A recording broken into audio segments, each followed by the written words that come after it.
Okay.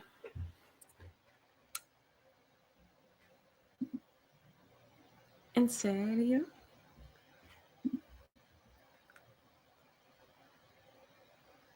What?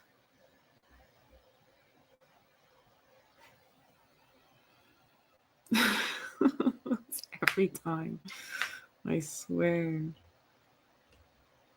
Why?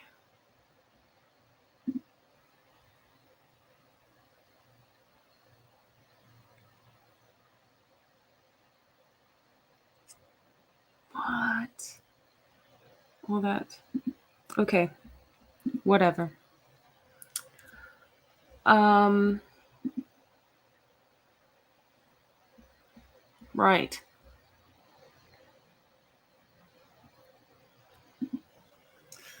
Alrighty then. Здравствуйте, мой друг. Как дела сегодня? Добрый день. Um, hello, my friends. How are you today? Um, good day to you.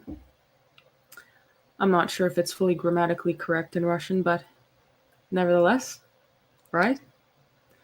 Um, so it's been a hot minute since you guys have seen me. Um, I've been doing a lot of thinking, yeah? And I decided that, now is a good time to come back. I am not one to rush my decisions, right? So I needed to really, really think about some things and how I was going to approach them. And I think that that is a very wise thing to do.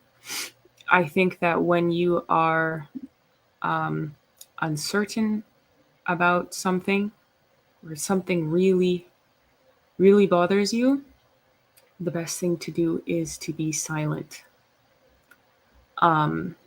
Seriously. Silence, I am learning, is the best thing known to mankind for a multitude of reasons. And wait.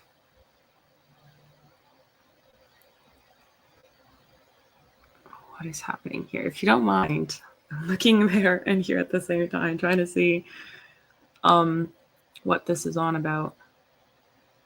This screen. As as I thought. Oh. I was so taken back by that. I expected it, but not at the same time. I was like, ah. Anyways, yeah, comments are appreciated always. Drop your comments. I missed your guys' comments, but yeah, when you're at, sorry guys, I'm a little like sick, like in the nose. It's dry here, and no, I don't do drugs. It's just dry here in the state of Arizona, the desert state. So the thing is, when you are fuming, right? And especially for women, right? You get angry, you get upset. And by the way, guys, Real Talk with Kaysha, that's the name of the show. Of course, if you're new here, welcome to Real Talk with Kaysha. I just want to let you know also, I've put Kaysha there. And I've actually started a backup account on X called Native Kaysha. Go follow me on there. It's my only backup account. So follow me on there, Native Kaysha, as it's spelled like here, the Kaysha part, obviously. There. Because if you know, you know. But I put Kaysha instead of my regular handle, because I do have impersonators on X, weird stalker impersonators. So I decided to go a little bit different. And Kaysha, because anyone who's really my friend and really knows me, for some reason, always ends up calling me Kaysha. Like it's just only one letter difference to add the A, Kaysha. But I don't know, ever since high school, out of the blue, one day, I don't know. I went to high school, and one day I went to a different high school. I transferred high schools. Then all of a sudden, people were like, "Hey, Keish, blah blah blah," and everyone was like, "Keish," and I just thought that was funny. Then I went to university, and nobody knew the people back home that I went to high school with, but the people that I met at university also called me Keish, and they were from all over the place. And I was like, "Well, you know what? Actually, this kind of sticks. My name is Kaysha, but I do like Keish. I'm letting you guys into a little bit more of my friendly self, I guess. I don't know. Anyway, so real talk with Kaysha, but Keish, you know? If you know, you know. So anyway, if you're cool with me, you know.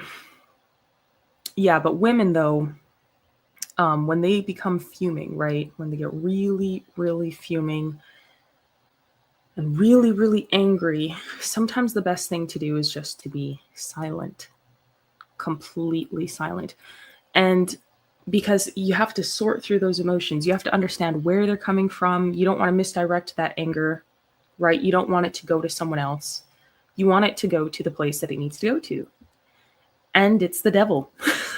To be fair, ultimately, it's the devil, because no matter what happens, right, you are still responsible to keep your composure.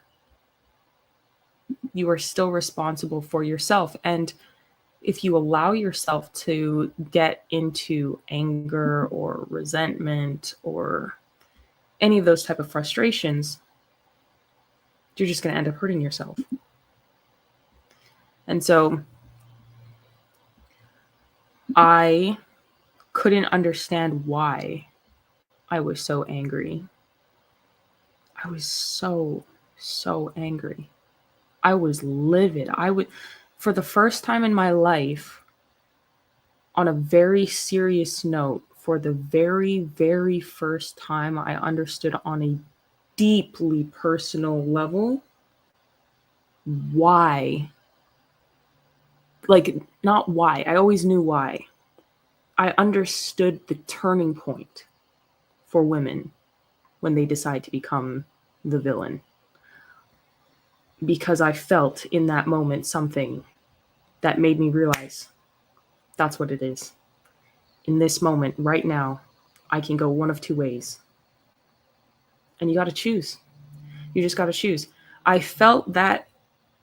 And if you're a woman who's been through it, if you've been through the ringer, you know exactly what I'm talking about, because that feeling hits you and you're just like, where did this come from? Like, why? You're trying to sort through it and all you see is red. All I saw was red for so many days. I didn't understand why. I couldn't get out of it. I was stuck. But I understood in that moment, that's the feeling that turns somebody. And that's crazy. It's so crazy because I had to sit and think and realize, if I didn't have the father that I did and the help that I did from my father, I'd be finished. My decision would not have been so easy. Mo Leicester. Hi, Keish. Hi, Mo. I suppose you are an acquaintance or friend. So today, I'm going to read a little bit of Proverbs. I do have in the title there that we're going to be reading. And I'll discuss a little bit more as we go on. But I do want to read. I put it off for so long because I didn't want to feel like I was lying. You know, God listens to us, even when we're angry, even when we're sad, frustrated, confused, whatever the case may be. But I didn't want to come on here and feel like I was lying and smile when I had nothing when I felt like I had nothing to smile about, because I very well did have something to smile about. But like I said, when you're going through the thick of the emotion, you don't want to misdirect the anger and frustration or the information. And I don't want to point anyone in the wrong direction because of how I was feeling. And so I had to take that time, but I'm back now. And I understand that at some point, I want to get to the place where I can feel that feeling, and that can happen. And I will carry on anyway. If you know what I'm talking about, that is a terrifying thing. But I think that once I get to that point, it's over.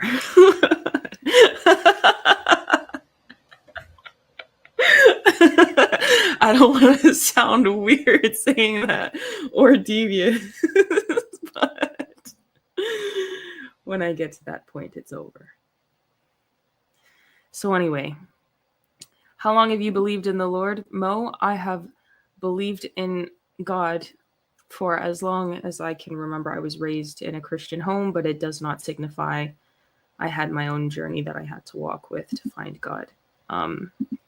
It is terrifying. What is terrifying, Mo? Please explain yourself. I'm going to start reading now because I do want to get through this. And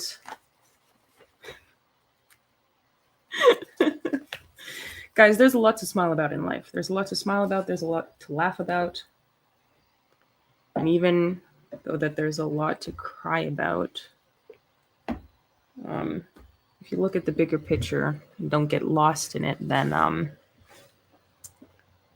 you'll find yourself dancing in the rain, innit?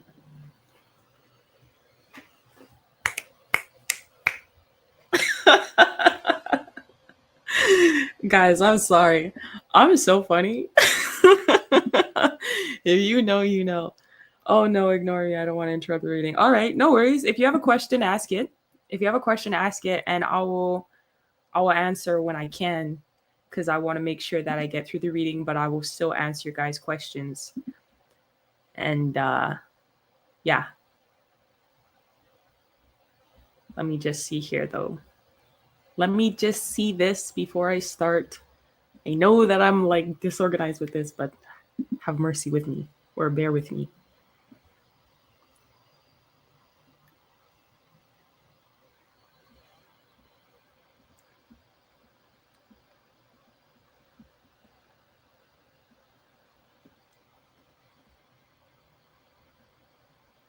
Someone said, I love everything, but you definitely are giving born again Christian vibes. Good on you for not living with so much jaded energy that you don't allow anyone in your life that isn't like you. Oh, no. I'm really, like, when it comes down to it, I'm really laid back, for real. Like, I'm a really laid back person.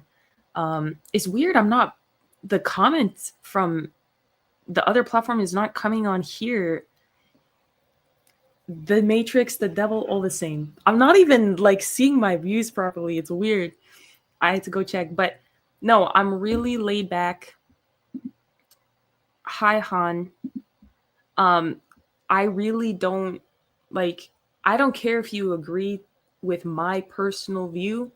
As long as you don't hurt kids, like, I can talk to you. I really don't care. I've talked to all kinds of people. Like, I don't care. We all have experience, and I like when people are real, when they're honest. I can respect somebody who is honest to me, who is not going to try to deceive me. And that's really mostly what hurts me. I'm not hurt by the people that tell me that they're evil or that tell me that they have no regard for me. I am hurt by the people who try to convince me that they have regard for me so that they can get what they think they need or want from me. I just prefer honesty. Like, I really just prefer someone to be straight up. My dad was straight up with me my whole life. He's a direct guy. He's a very direct guy. And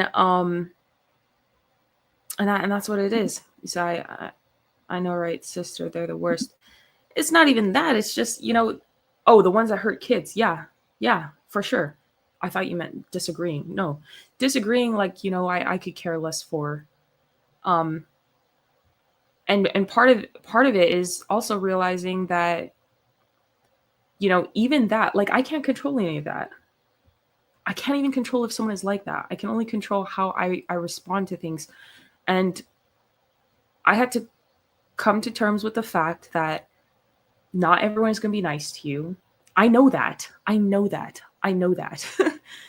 But on a different level, on a very, very different and more personal level, I had to come to terms with the fact that even if I'm okay that people don't like me, I also have to be okay that some people are not going to be respectful. And not everyone is going to be respectful, because I'm okay if you don't like me. I just ask for some respect. Basic human respect. It doesn't need to be special. It doesn't need to be personal. It doesn't need to be extravagant. Just basic human decency and respect, Because then I'm like, well, I'm not even, why are we even interacting, right? But, I came to terms with the fact, like, people are people, man. People are just people. And when it really comes down to it, when people are people, even when you feel like you have nothing or no opportunity, God is giving you the opportunity to see that He is the one that's there for you. He's the only one that's there for you. And that is a beautiful thing, because that means that He is real. You are covered. You are protected by God. He loves you. He loves you enough to be there for you when nobody else is there for you. When nobody else would regard you or love you or respect you or cherish you as a human. Do you understand? So nothing could be a greater joy or a greater gift than that. Because in a world as cruel as this, that's what you need the most. So let me stop rambling and let me get on with the reading. So we are going to read, as I see here, I've got my, as you guys remember, my Constitution and my Bible that had me, the spot that I left off last time. And I'm gonna start on 14, Proverbs 14. We're going through Proverbs. As you remember, I wish I hadn't taken so many days. I'll mitigate that more efficiently in the future, God willing, or myself more so. But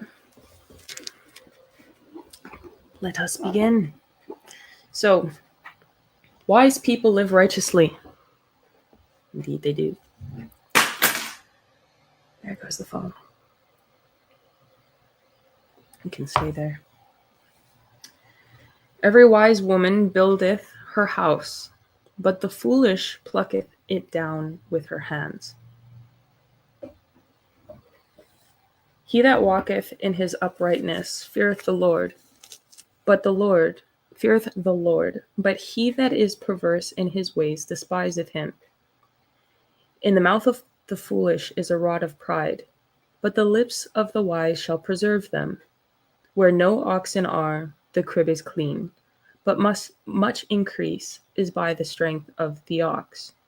A faithful witness will not lie, but a false witness will utter lies. A scorner seeketh wisdom, and findeth it not, but knowledge is easy unto him that understandeth. Go from the presence of a foolish man, when thou perceivest not in him the lips of knowledge. The wisdom of the prudent is to understand his way, but the folly of fools is deceit.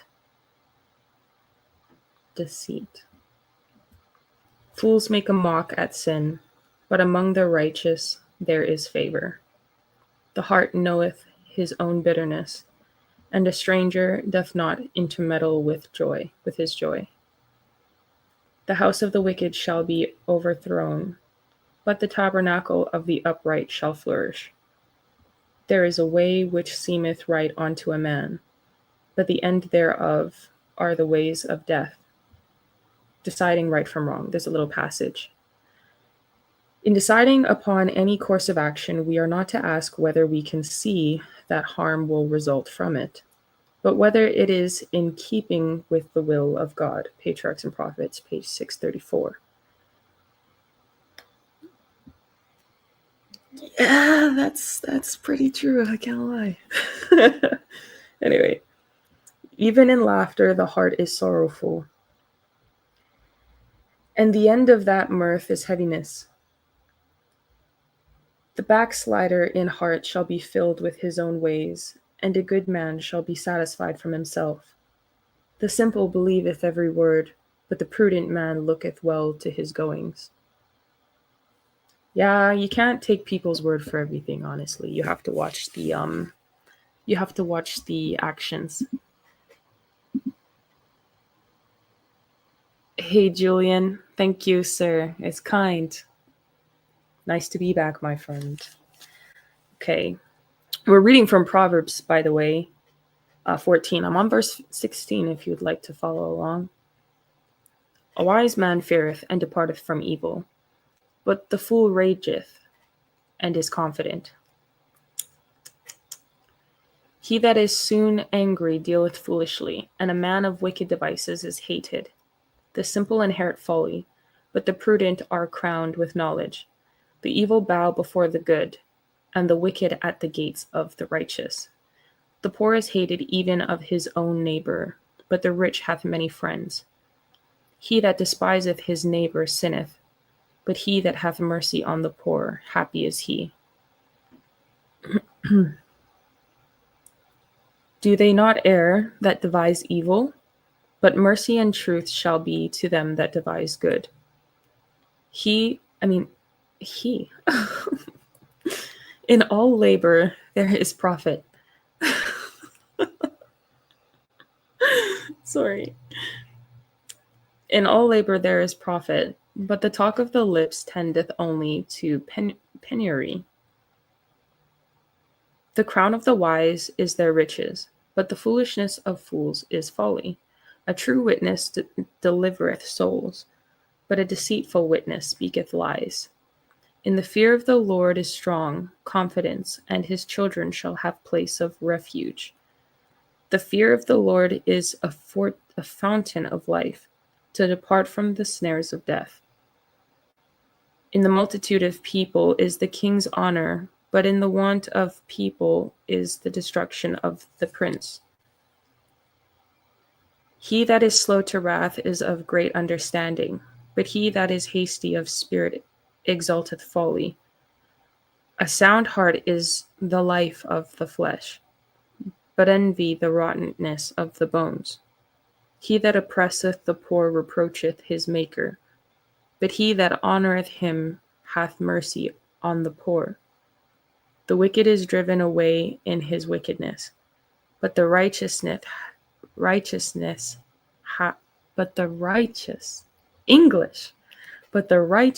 hath hope in his death.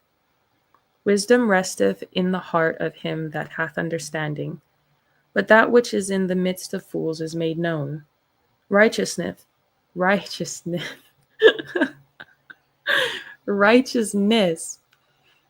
exalteth a nation, but sin is a reproach to any people. There's a little passage here. It says, how true strength is measured. In the word of God only is this clearly set forth. Here it is shown that the strength of nations as of individuals is not found in the opportunities or faculties that appear to make them invincible. It is not found in their boasted greatness. It is measured by the fidelity with which they fulfill God's purpose. Education, page 175. Education is one of my favorite books as well. The king's favor is toward a wise servant, but his wrath is against him that causeth shame. And now we can go to chapter 15, why not?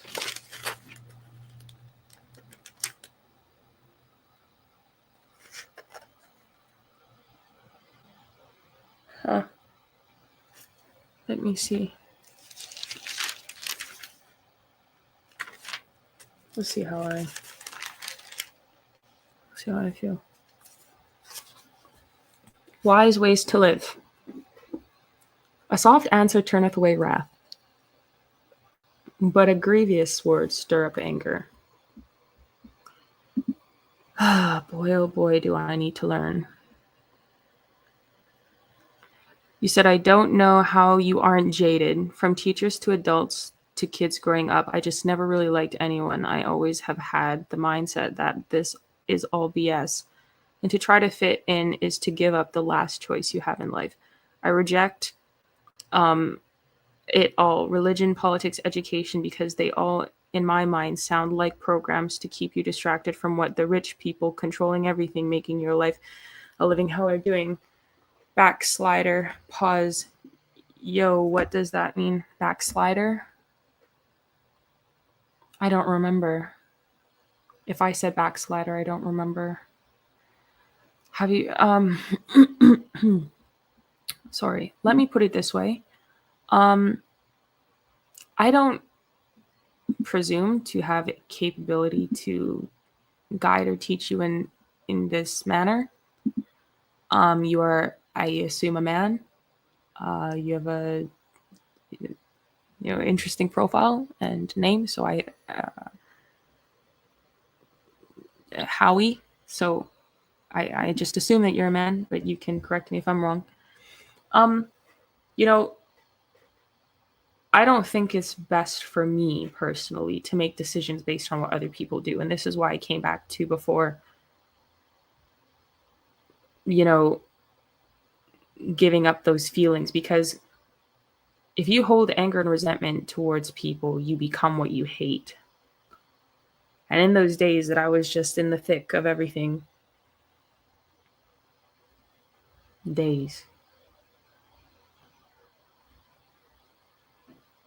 I was not my best self, let's say. And it was like that, like a switch. And I thought, and I'm talking about like my attitude, because I'm not an addict. I've never been a drug or an alcoholic, a drug addict or an alcoholic. I've just never been that way. My dad raised me with a lot of discipline, so it's just not in me.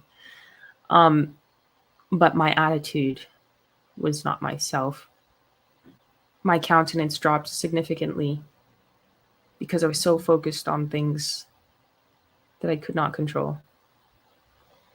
And people that I don't even care to control. I just focused on situations that were completely out of my control. And that moved my judgment on my own decision making, and that's not acceptable. I don't care what the people at the top do. I care what God is doing for me and what God wants me to do for him. The big always conquers small, so to speak. I heard that today. I won't say where, because I can't say it in the exact manner, but if you know, you know, I guess. Big conquers small, always. God is bigger than all of these people at the top. It doesn't matter what they're doing. It only matters what God has planned for you. And if you follow that, God will make himself known to you. I have found that for myself in ways that I thought less than favorable, to be fair. So there are a lot of things about the government as a corporation, the establishment, and church and everything in the like. But that's not to do with me. And as a man, you have different responsibilities. You might find a better answer asking my father, to be fair, Dale Richardson. DJS Richardson on Twitter. Go ask him. He might have a good answer for you, because I don't have a solution for you as a man to not have that. I know for me, I feel better and operate better when I listen to my father and God. Because when I'm in those moments where there is so much circumstances happening around me that I cannot see, and I'm only feeling the consequences of, it just makes you want to.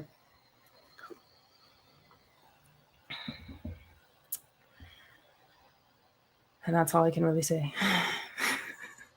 I don't know how else to describe it. It just makes you so angry. But the reason I cannot be angry is because my dad fixes it. I don't know how to fix it. I don't have the solution. I only know how to give it to my father and God. Here's the issue. I'll fix my attitude. You fix the issue. Let's work together. Let's be a team. Sorry. I'm just being honest. I only believe in God when the police roll by, I'm in the hospital, or I'm on the plane.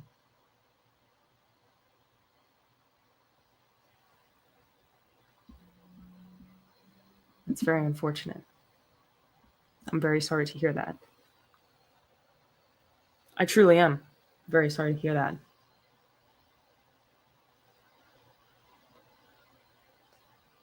I don't even know what to say.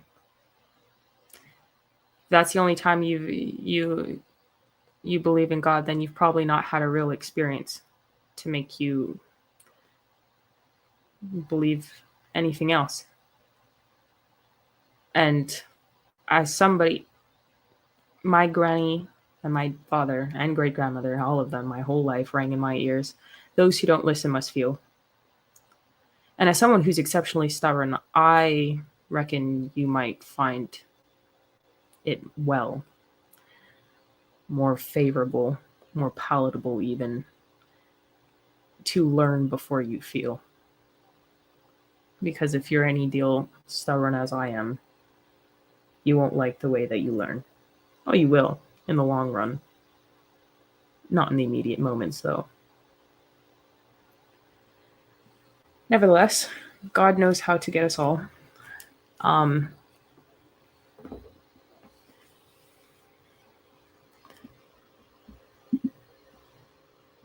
Consciously self-reflecting like the way you're doing will help you go far in life. You seem not only observant of your surroundings, but your own heart as well.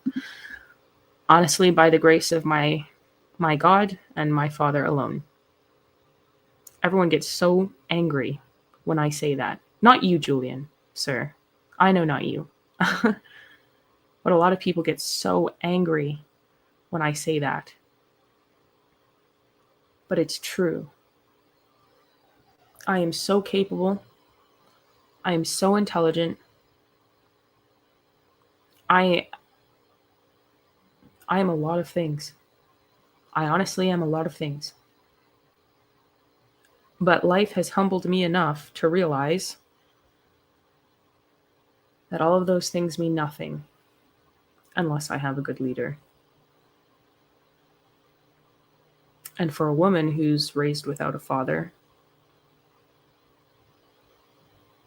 God bless her and the people around her. Because you guys know, hell hath no fury. I get you. Thank you, Julian. I'm going to finish my reading. Anyways, a soft answer turneth away wrath, but a grievous answer stirs up anger. Indeed it does. Something I'm yet to learn. Sometimes. Silence can be golden. What was I saying just earlier? Oh my goodness. Oh my goodness. Ah. My dad and I used to do this joke. We still do sometimes. But I haven't seen him in so long. But when something really digs, we're like, the knife. Sorry, it's so funny. Anyways, silence can be golden. It's a little passage here. If impatient words are spoken to you, never reply in the same spirit. Remember that a soft answer turneth away wrath. Proverbs 15:1. And there is wonderful power in silence. Words spoken in reply to one who is angry sometimes serve only to exasperate. But anger met with silence, in a tender, forbearing spirit, quickly dies away. Ministry to Healing, page 486. It's true. It's true. My friend said the other day that she was Irish and Cherokee, and so she's very hot-tempered, to put it shortly, and she really screwed herself over with a man that she very much appreciated. And it really hit me in my soul because I had just lost my temper, and my dad had just told me the same thing. I'm not gonna lie. Yeah, my dad told me the same exact thing, except in a different way. And I got so angry, but then I saw the post of my friend and I was like, I know he's right. I need to chill. I really need to chill. So anyways, I saw that yesterday. I saw that yesterday. And I told her, it's funny because I've got Irish blood too. And my mom is Native. So needless to say, I understand you very deeply. Unfortunately, I understand. But anyways, yeah, silence is golden, guys. Silence is golden. And when I perfect that, I'm quite silent in real life.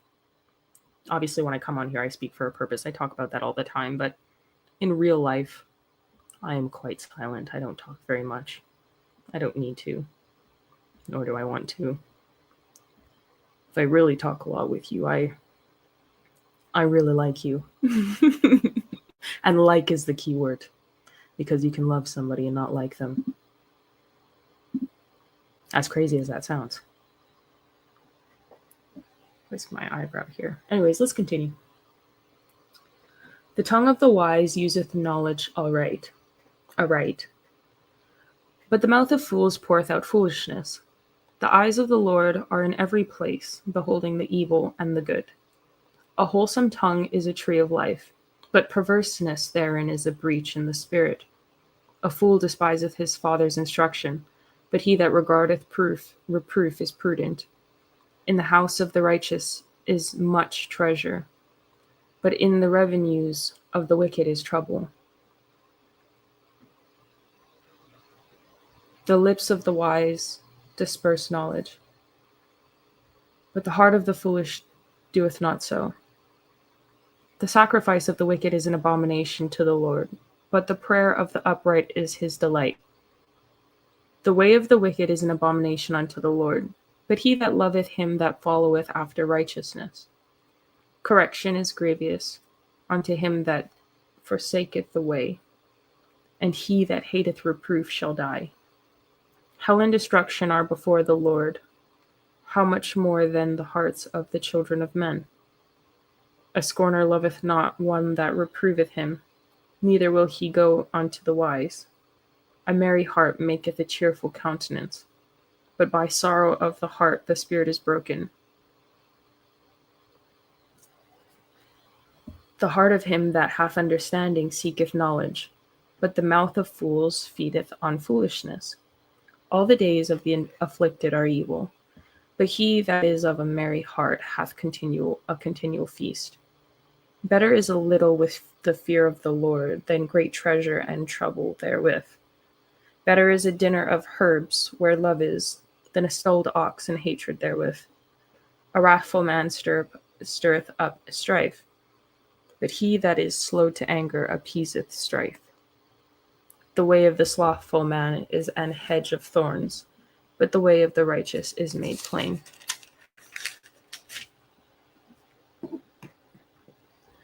A wise son maketh a glad father, but a foolish man despiseth his mother. Folly is joy to him that is destitute of wisdom. But a man of understanding walketh uprightly.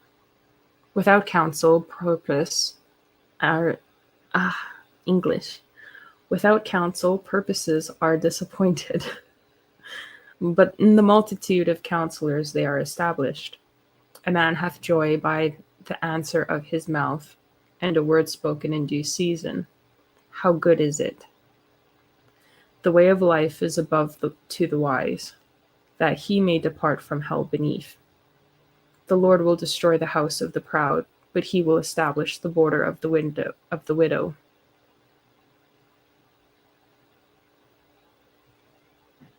The thoughts of the wicked are an abomination to the Lord, but the words of the pure are pleasant words. He that is greedy of gain troubleth his own house, but he that hateth gifts shall live. I hate gifts. I do. I hate them so deeply. I think that's funny. Anyway, the heart of the righteous studieth to answer, but the mouth of the wicked poureth out evil things.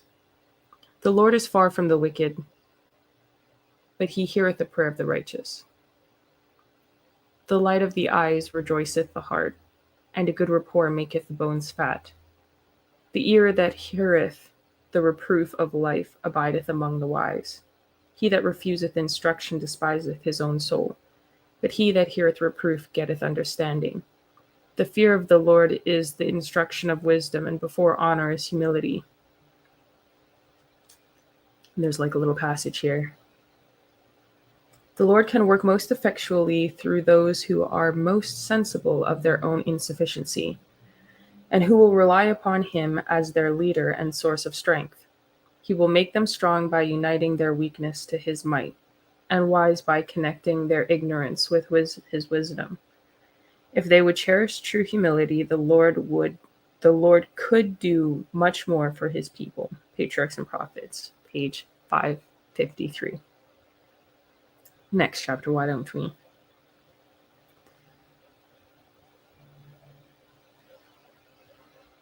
Wisdom's blessings come from the Lord. The preparation of the heart in man and the answer of the tongue is from the Lord. All the ways of a man are clean in his own eyes, but the Lord weigheth the spirits. Commit thy works unto the Lord, and thy thoughts shall be established. The Lord hath made all things for himself, yea, even the wicked for the day of evil. Every one that is proud in heart is an abomination to the Lord. Though hand join in hand, he shall not be unpunished. By mercy and truth iniquity is purged, and by the fear of the Lord men depart from evil. When a man's ways please the Lord, he maketh even his enemies to be at peace with him. Better is a little with righteousness than great revenues without right. A man's heart deviseth his way, but the Lord directeth his steps. A divine sentence is in the lips of the king. His mouth transgresseth not in judgment. A just weight and balance are the Lord's. All the weights of the bag are his work. It is an abomination to kings to commit wickedness, for the throne is established by righteousness. Righteous lips are the delight of kings, and they love him that speaketh right.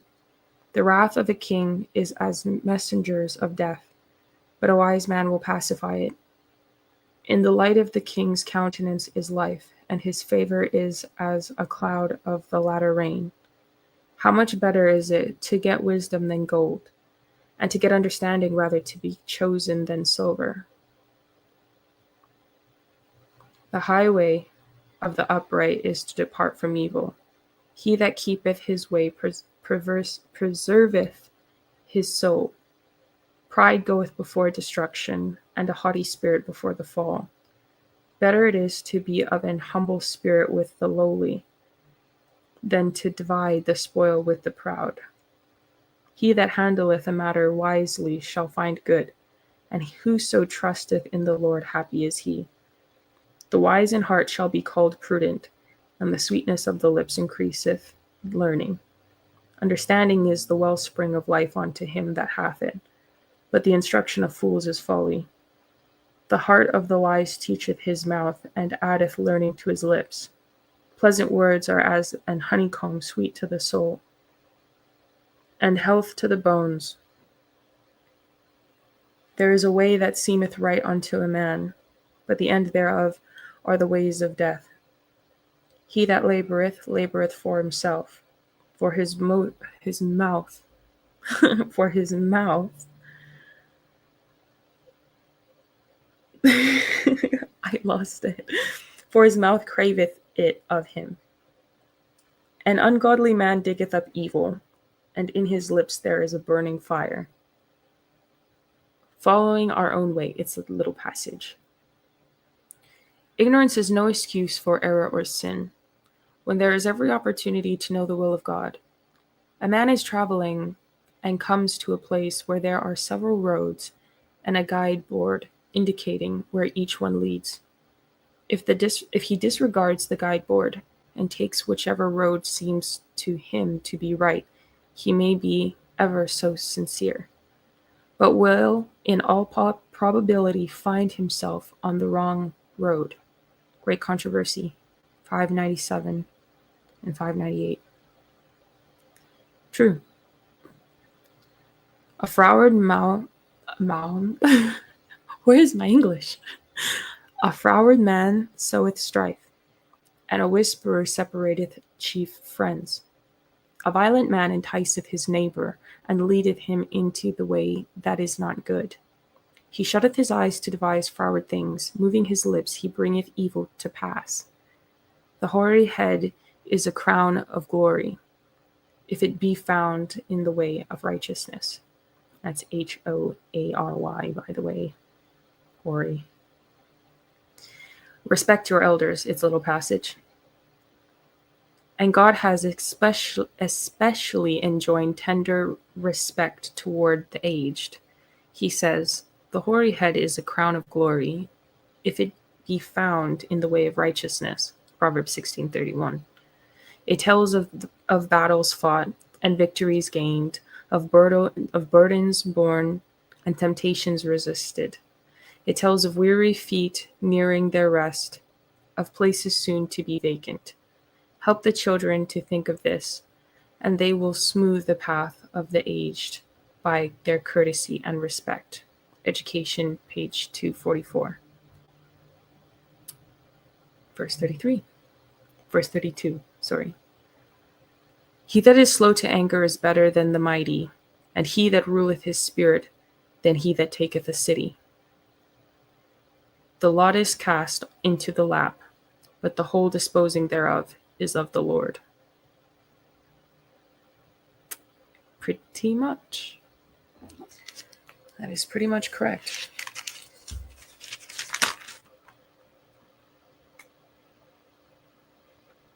One more. Because why not?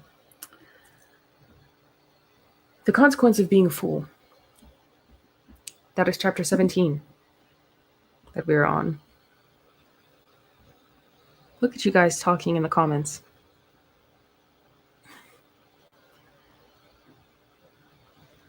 So it said, no one can convince you of the truthfulness of Christ, but because he is indeed risen, you can seek him and find out for yourself that he is indeed God. It requires humility for sure, but also a right view of the holiness to God, his majesty, like Isaiah when he saw the Lord and his glory and responded, wow, woe is me.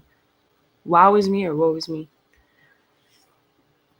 Since our sinfulness and dependence on him becomes most apparent in the light of his majesty, we must understand the good news, the gospel, in the light of God's holiness.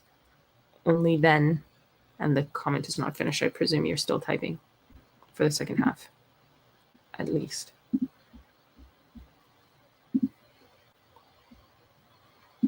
Yeah, I feel you though. That's real. That's real. Let me go in, continue. The consequence of being a fool.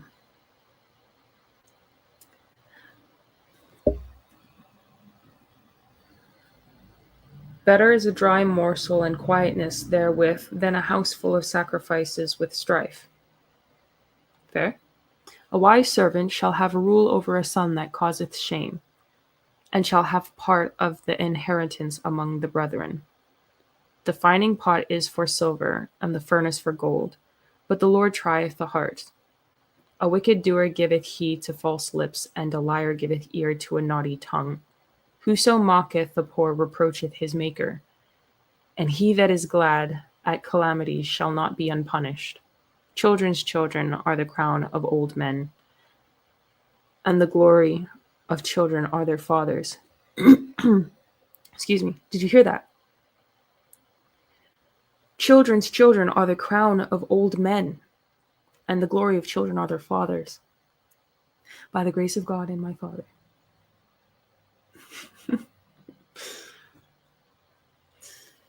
Anyway, excellent speech becometh not a fool, much less do lying lips a prince. A gift is as a precious stone in the eyes of him that hath it. Whithersoever it turneth, it prospereth. He that covereth a transgression seeketh love, but he that repeateth a matter separateth very friends.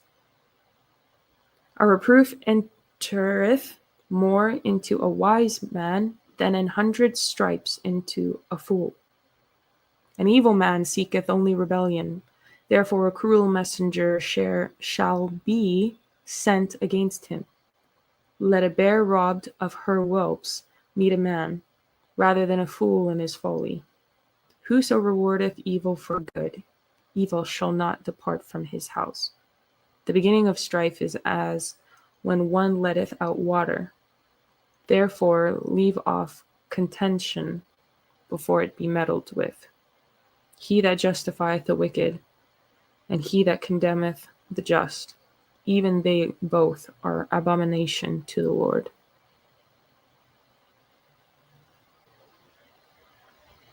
Yeah, my eyes hurt. I have bad eyes, guys. I'm not wearing my glasses now, I should be, but a friend loveth at all times, and a brother is born for adversity. That's one of my favorite verses in the Bible as well. Apart from, greater he hath no man than this, that a man lay down his life for a friend. Some of my most favorite verse. And this one, a friend loveth at all times, and a brother is born for adversity. A brother. A man void of understanding striketh. Pardon me. A man void of understanding striketh hands, and becomes surety in the presence of his friends. He loveth transgression that loveth strife, and he that exalteth his gate seeketh destruction. He that hath a froward heart findeth no good, and he that hath a perverse tongue falleth into mischief. He that begetteth a fool doeth it to his sorrow, and the father of a fool hath no joy. A merry heart doeth good like a medicine, but a broken spirit dry the bones. It's true. It's true. I believe sickness begins in the mind. Anyway, another conversation for later. Positive attitude. A little passage. Gratitude, rejoicing, benevolence, trust in God's love and care. These are all health's greatest safeguard. To the Israelites, they were to be the very keynote of life. Ministry of Healing, page 281. There's another passage here. It says, power of the mind. I like that. For verse 22. The relation that exists between the mind and the body is very intimate. When one is affected, the other sympathizes. The condition of the mind affects the health to a far greater degree than many realize. What did I just say?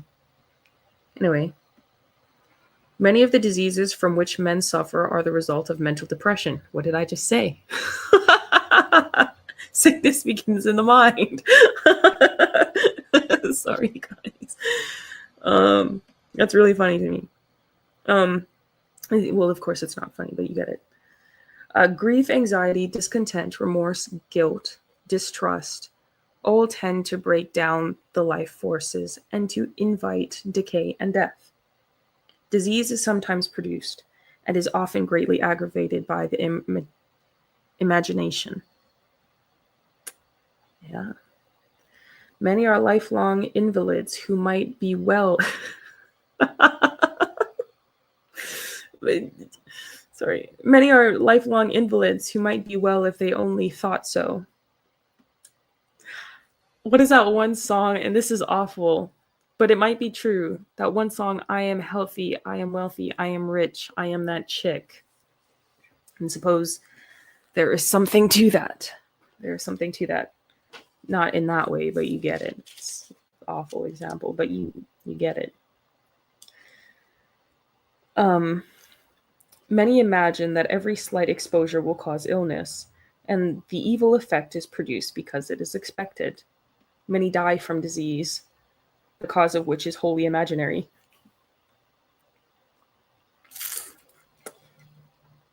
Courage, hope, faith, sympathy, love promote health and prolong life. A contented mind, a cheerful spirit, is health to the body and strength to the soul. In quote, a merry, rejoicing heart doeth good like a medicine. Proverbs 17:22. In the treatment of the sick, the effect of mental influence should not be overlooked. Rightly used, this influence accords one of the most effective agencies for combating disease. Ministry to Healing, page 241. One of my favorite books as well, Ministry to Healing. Read that book. I'm telling you. I'm telling you. I'm telling you. No, I'm just kidding. No, but read the book. Really. It's good. Ministry to Healing. Page Proverbs 17, verse 23 now. A wicked man taketh a gift out of the bosom to pervert the ways of judgment.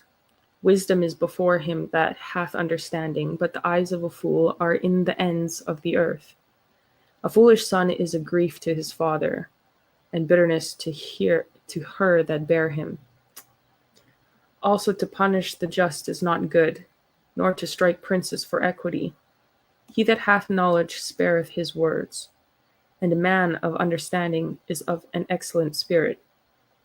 Even a fool, when he holdeth his peace, is counted wise, and he that shutteth his lips is esteemed a man of understanding. Yeah. Yeah.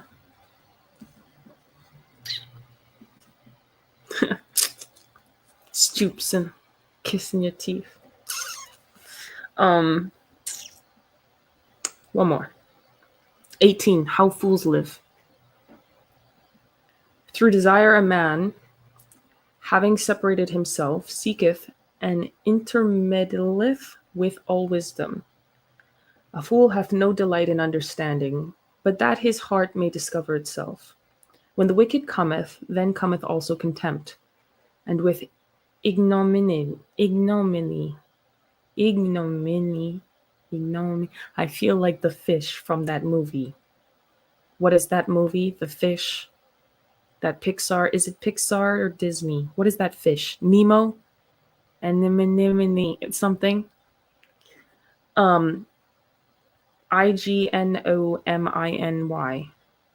Ignominy. Ignominy.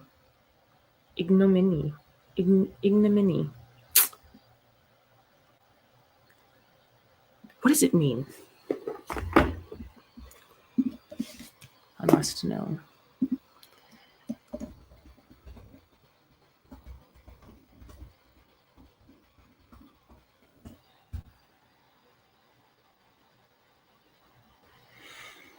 Ignominy.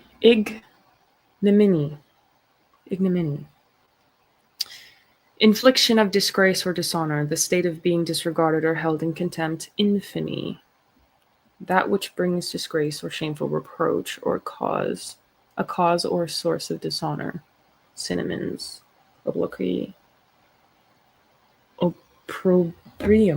Opprobrium, infamy, ignominy, Ignominy. Weird. Ignominy. Anyway. Disgrace or dishonor. Shameful reproach. That's what it means. Ignominy. Yeah, see, it's not the T. Hi, AJ, Gonzo. How's it going? Yeah, it's not ignominy. It's Ignomi. No. Igno. Yeah, Miny. Yeah. So public shame. Yeah, or disgrace. Yeah, stuff like that. Something like that. Anyhow, let's continue. When the wicked cometh, then cometh also contempt, and with ignominy, reproach. The words of a man's mouth are as deep waters, and the wellspring of wisdom as a flowing brook. It is not good to accept the person of the wicked to overthrow the righteous in judgment.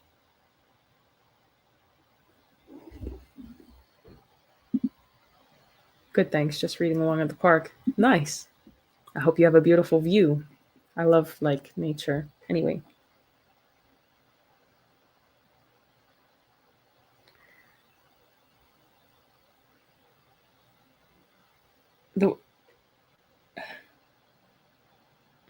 A fool's lips enter into contention, and his mouth calleth for strokes. A fool's mouth is his destruction, and his lips are the snare of his soul. The words of a talebearer are as wounds, and they go down into the innermost parts of the belly. He also that is slothful in his work is brother to him that is a great waster. The name of the Lord is a strong tower. The righteous runneth into it, and is safe. There is a little passage.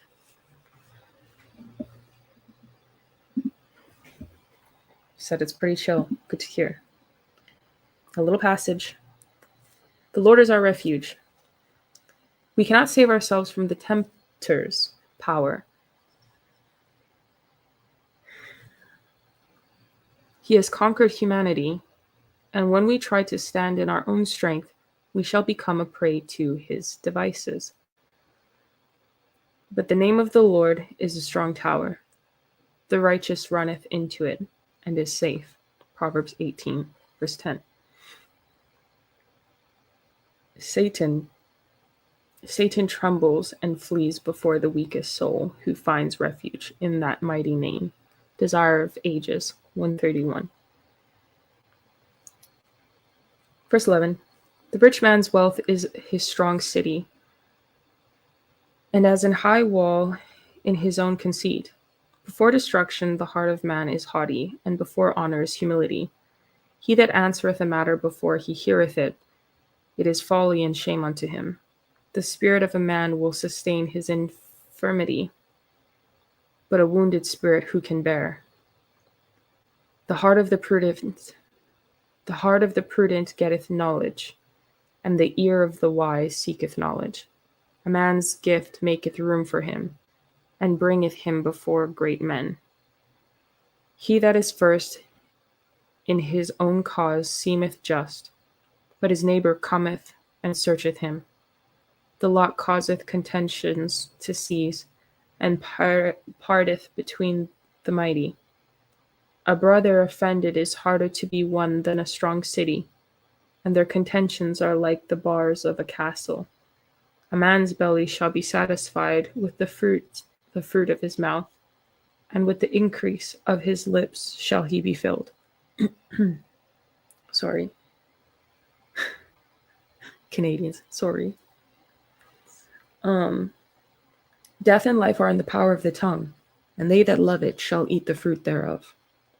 There's a little passage, the terrible tongue. We think with honor of the cannibal who feasts on the still warm and trembling flesh of his victim. Honor, my bad. We think with horror of the cannibal who feasts on the still warm and trembling flesh of his victim. But are the results of even this practice more terrible than are the agony and ruin caused by misrepresenting motive, blackening reputation, dissecting character. Let the children, and the youth as well, learn what God says about these things. Death and life are in the power of the tongue. Proverbs 18, verse 21. Education, page 235. Whoso findeth a wife findeth a good thing, and obtaineth favor of the Lord. The poor useth entreaties, but the rich answereth roughly. A man that hath friends must shew himself friendly, and there is a friend that sticketh closer than a brother.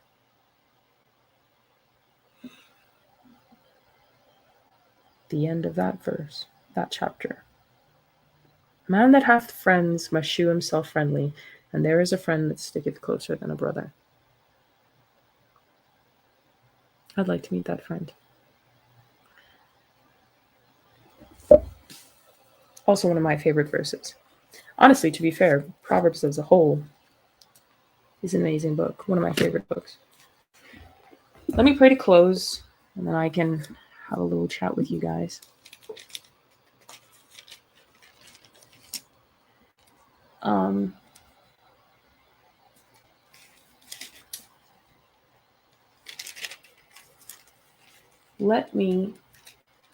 How am I going to mark this off? So that was 14 until 18. Wait, yes, 18. And we will, do I not have a pencil here?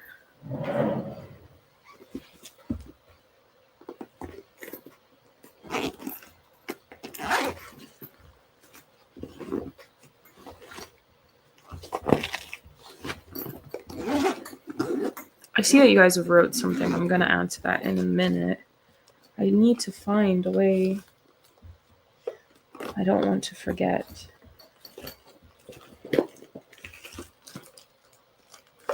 Why am I like this? I always I always forget.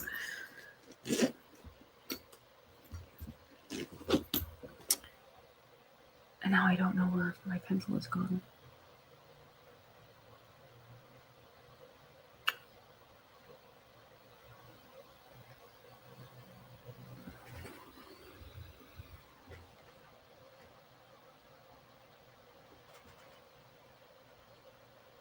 Well, that's not very cool at all.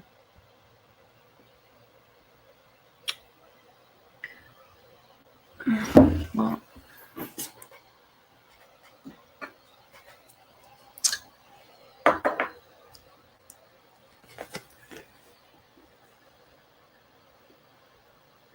okay, that'll have to do for now.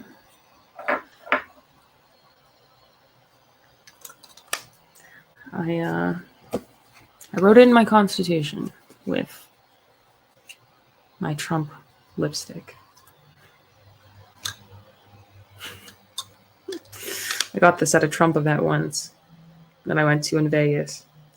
I got a Trump sweater from there, and well, they were just selling things right at these things, at these,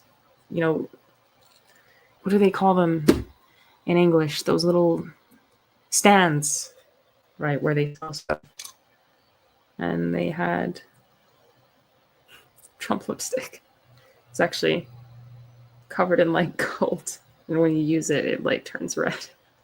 It's very on brand for Trump, right? So for the golden era, or age, sorry, the golden age, the era was the Queen. Look at that shine, boy, or sir, sorry. And yeah, so it came through. Wrote down the number in my Constitution because I don't want to mess up my Bible, no matter how much I love it. It's actually on my cheeks right now. That's why I seem a little flushed. I can't lie. Anyway, let me pray to close, and then I'll answer the questions. I've seen some. We'll start with 19 next time and continue. I do want to get through this chapter. I started reading this to you guys before, and I stopped. So we continue. All right. Dear Heavenly Father, thank you for this day. Thank you for waking us all up this morning, and thank you for another opportunity to read your word with my viewers. Please fill us with the Holy Spirit and help all the words that we read today to really touch our mind and our heart, and help us to mind our tongues and the way that we speak, and help us to remember that there's the power of life and death in our tongues, and that silence is golden, and taking time to make our decisions and having understanding with those that are around us and the circumstances which befall them. Please help us to try our best to get all the information that we can out of situations before we make decisions, and to trust your guidance in the same. Please forgive us where we have erred and strayed and gone wrong in these areas, and please fill us with your Holy Spirit and give us more opportunities. Help us to see the opportunities, to be grateful for what you are doing in our lives and in our minds and in our hearts, and help us to look positively at all of our circumstances and situations, regardless of how difficult that may be, that we may bring health to ourselves, and help us to realize the power and control that we have over ourselves and our health and our happiness and our contentment, and what that means for our progress going forward. Help us to have unity in our own mind, in our bodies, and our spirit, that we might work as a well-oiled machine for your purpose. Thank you for all that you've done and will continue to do, and please bless all of the listeners and all that they might be struggling with, and please give them courage to deal with the same. In Jesus' name I pray. Amen. And bless my one friend who has a friend who he says has become the villain. I said I would pray for him too. I mention that because it's very easy to become the villain these days. So you've asked a question, sir. Howie, you said quite a lot. Let me go through it. So you said, let me go with what I just see first here. Well, no, let me go back. I read that part, and then you said message was cut off at slight type above holiness of God. Yeah, Capo, I saw that too. Howie, when I think about cults where men and women come together, there's a short list. Church really is a place for love, grace, hope, and understanding of life to be rejoiced. I think I'm going to die alone if I don't find a nice church woman. The problem is I'm so immature and don't want to hear this stuff. I'm sorry to hear that. You should talk to my dad. He's a nice guy. He's genuinely kind guy. He's not a nice guy. He's a kind guy. The Bible is a lot of sense. If I just preach common sense, aren't I kind of religious? You can do the will of God and not understand it. That's true. All good comes from God. That's what the Bible says. So if you're doing good, it's by his will and the guidance of his Holy Spirit. When you do that, it's listening to the devil. It's interesting that you have a lot of forgiveness for those who have sinned in the past. I've heard Christians who don't forgive nearly as easily. There's a spectrum of Christians who disagree on certain ideas but keep it to themselves because they have a relationship with God and believe God doesn't have a problem with their actions/worldview. Doesn't this make it easier for people to rationalize having self-proclaimed prophecy under the mask of serving God? I don't understand how that signifies. I don't understand how any of those things go together. I think you've just given me 3 separate ideologies, and I don't understand how they go together, my friend. You said also kind of unrelated, I hate rude people so much, and the idea that they are religious really annoys me.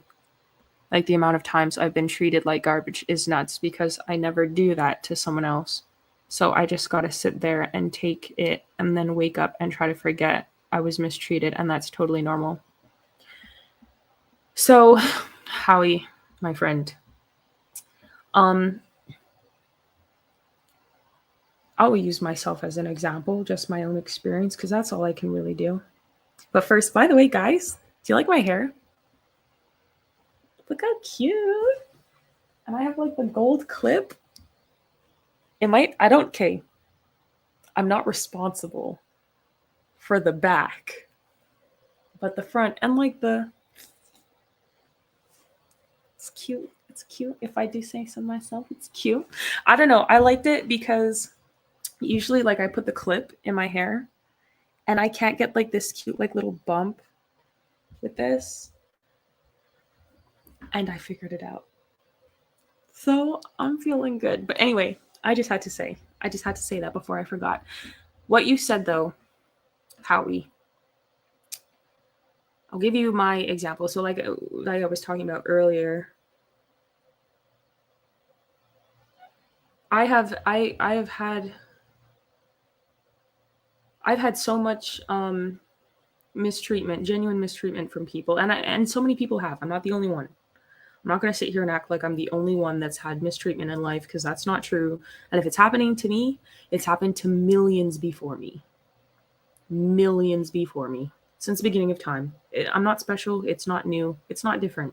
Solomon says there's nothing new under the sun, so it's been replicated many times over, and in fact, it's perfected, which is why people get away with doing it to me too. Some of the things that I've experienced, I think I'm glitching. Some of the things I've experienced, your hair is lovely. Thank you, Julian. Thank you. I really feel like it's a W. I really feel like it's a W today. I'm sorry. Okay, anyways, I'm cheesing. I'm cheesing because I'm not angry. But I've experienced so many things, so many horrific things that I can't even, I don't know, like, I don't know, like, I can't process fully, like, what you're, like, I can't, what you're saying, you're so angry about it, and I'm sorry. I'm sorry you're angry about it. That makes me sad, because when you allow yourself to be angry,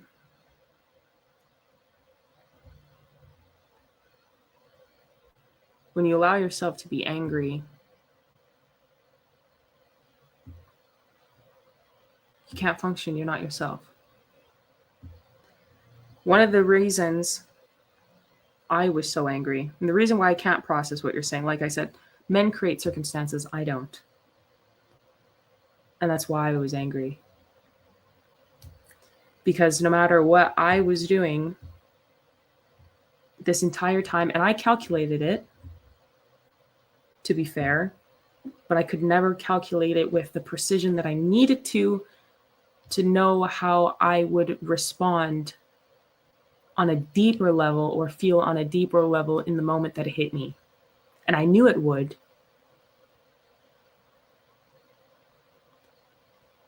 I'm not perfect. I'm wrong. I'm wrong about many things, but I was not wrong about that. And I didn't think I would be. And there's things that I did anyways to help people, because I like helping people. I'm genuinely kind, because I've suffered a great deal and I understand the consequences of the suffering. And it's not that I like people in particular, because I don't. I don't think I do. And in large part, it's because of what I've been through. But I like helping people. I don't like being around people other than if I'm doing something to be of good use. Because I don't want the potential of feeling like I'm wasting my time. I'm not much of a people person. And if I were not doing the work that I was doing with my dad right now, to help people, then I would not have much interaction with people, because I didn't before. I'm to myself, and I like that. It's my personality. I think it's also just my personality. But I don't like people. I don't do things because I like them personally. I don't. Because if I did things because I liked them personally, then I would never do anything for anyone. Because I have rarely found people that I genuinely like. Not because people are bad people, but because I have a very peculiar personality. Someone might call it type A. I don't know, where you're just such a certain way that you're just like, I don't want the headache. I'm gonna be by myself. You know, it doesn't make them a bad person. It doesn't make me a bad person. I would just prefer to be by myself. You know, but I cannot stomach evil. No matter the level, no matter the who, no matter the what, when, or where, I cannot stomach it. And my disdain for evil is far larger than my lack of palatability for people, you could say. Needless to say, I would never do anything to help anybody if I didn't have God and a good father in my life, especially a father. Because as much as I love God and I would have God regardless if I had a father, we'll say, on the off chance that I found God, I would never be able to create the circumstances to do what I want to see. And I think men might understand what I'm saying a little bit more than women, especially women who are stubborn, as I am, and a bit younger, maybe. The thing that angered me the most, not anger really, the thing that hurt me the most, and I feel like tears coming to my eyes just thinking about it,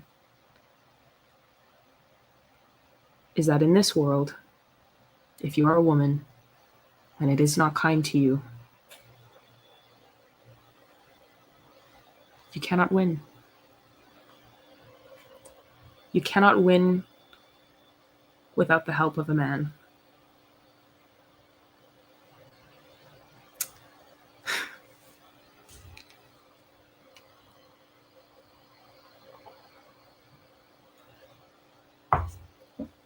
And unless I decide to do egregious evils that I know the consequence of, that I understand the consequence of, that I've lived and experienced the result, consequence of, then I'm not going to win. And I will cycle through a loop. What made me angry is not even that the worst. That I, as a woman, am predictable. I will always be predictable. Not in my day-to-day activities. No, because I'm not. Not even in what I might respond verbally, but in my actions. They're always predictable.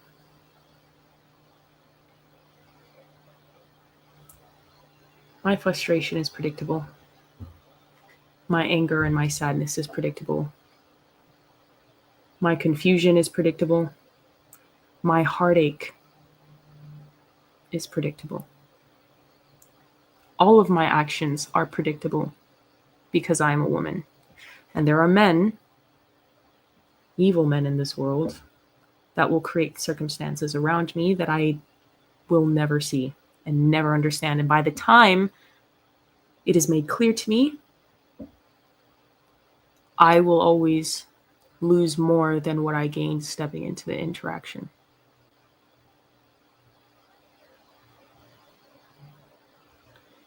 And when you're a woman in a world that's cruel and all you see is cruelty around you,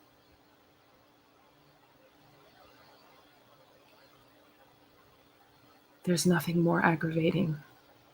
Nothing burns a fire in your soul more than that. In that moment, I understood this is the turning point. Like in the Bible I read today, where it talked about there'll become a point where you meet the road with the many paths. I met that road not many days ago.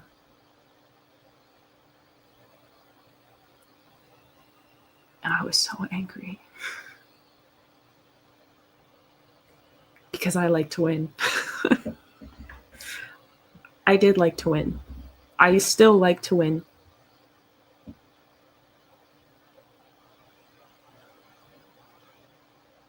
But I didn't realize that I can never win like that. Not the way that I need to. Not the way that I want to. Because any woman in my position, had I not had a father, would do unspeakable things.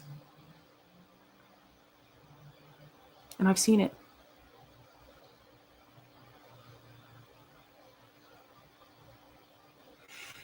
And I was angry that because I've seen it, and because I was raised with a father who gives me real consequence, that I could not and I would not choose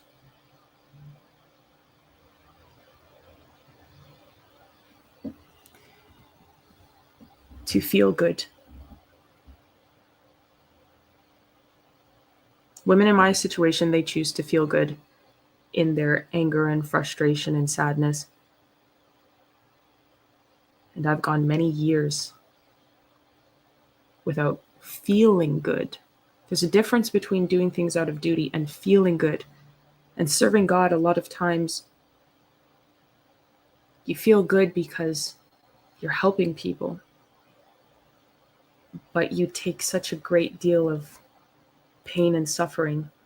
You know it's not in vain. I'm at peace knowing that I'm doing God's work. I'm at peace knowing that God loves me and he's taking care of me, that whatever happens to me, my heart is with him. I make the error in judgment, rather, of losing my temper every now and then, if I'm honest.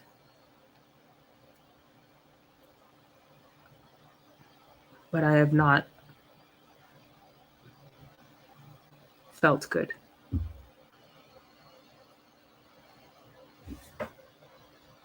Not in a way that a woman would need to in my situation. On the off day, yeah, I learn Russian. I learn French. I learn whatever language, Mandarin, whatever. Whatever's fun in the moment, I don't know. But even that is not fun.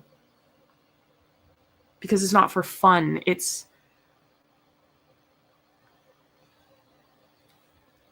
Everything's for a purpose. And the things that I do now in life are entirely more organized. I have a very disorganized desk space. I will be honest. I have a very disorganized desk space. But everything that I do is organized. It's for a reason. It's for a purpose. It has to come together. It has to be a well-oiled machine. It has to work. It has to function. So I can't tell you the solution, and that's why I was angry. Because I don't have the solution. I will never have the solution. Because a woman in my situation is destined. I've seen it. I don't care what anyone says. I've seen it. I've lived it. the situation that I'm in, as it stands right now, I have so much empathy for women in my situation with no father. Because, man, I don't even know how to explain it to you guys. You said, Granny said, praise God that you have peace with God. Thank you, Granny. Love you too, Granny. Granny is my biggest supporter. She's always listening. God bless you, Granny. He said, it's a feature, not a bug. You're entitled to your anger. Hope you feel better. Don't be so hard on yourself. Grant yourself some compassion and grace. Thank you. I don't think I'm trying to be hard on myself. I'm trying to, maybe I'm relaying it a little bit harshly, but I'm trying to express that the reason I cannot afford myself the luxury of frustration with people, like who genuinely hurt me or harm me, is because, one, my health cannot handle it, as we read in the Bible there. Is it? Oh, hey, Granny. Yeah, Granny says hi. That's AJ. You said, just know that I'm praying for you, Kaysha. These frustrations will pass one day. Thank you. As we read in the Bible, being angry is literally harmful to you. At this stage in my life, when I get angry, I feel physical pain. I never used to have that. But that's weird to me. I feel like I used to be able to be angry. Like, angry. Like, I'm not, and I'm not very expressive, like, with my anger. I might say something to express my but I'm not gonna like throw things and blah blah. No, but I would feel so angry. But now, if I feel the slightest tinge of anger, I feel so sick. I don't know what it is. I don't know if it's the Matrix. I don't know if it's the deep state. I don't know if it's just, the devil in all the time. I don't know. Like the Bible says, how you feel is going to affect your health. I'm now experiencing that. I think that could be part of it. So now I'm forced in a lot of ways to contain a lot of my experience in life has done that to me as well. Tamed quite a bit. I know in circumstances how I need to behave myself. Behave is truly the answer, if you know what I'm talking about. But giving yourself into that emotion, it pulls life out of you. You can feel it. I get so weak and ill. I can't even explain it. It hurts. So I can't afford to do that. That's one, my health. Secondly, you become the thing that you hate. In those days that I was like spinning in fumes, I was just so quickly becoming like frustrated over nothing. I didn't even know why I was angry. I didn't even give myself the time. The thing is, I was angry and I didn't need to be angry. I won that battle. I triumphed that battle by the grace of God and my Father, of course. But I won, and I was still fuming. And I won, which means it had nothing to do with winning or not.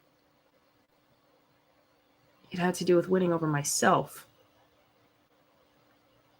And that's very frustrating, because then it's like I'm to blame for this. It has nothing to do with this situation or this person or this whatever. That's me. So it doesn't matter what people do to you. I can't let somebody control me. If I stay angry because of what someone has done to me, they control me at the flick of a switch. And that's why at the beginning of this, I said along the lines, when I get this under control, when I truly have it like this, you know, that violent. But anyway, when I really get it under control, it's over.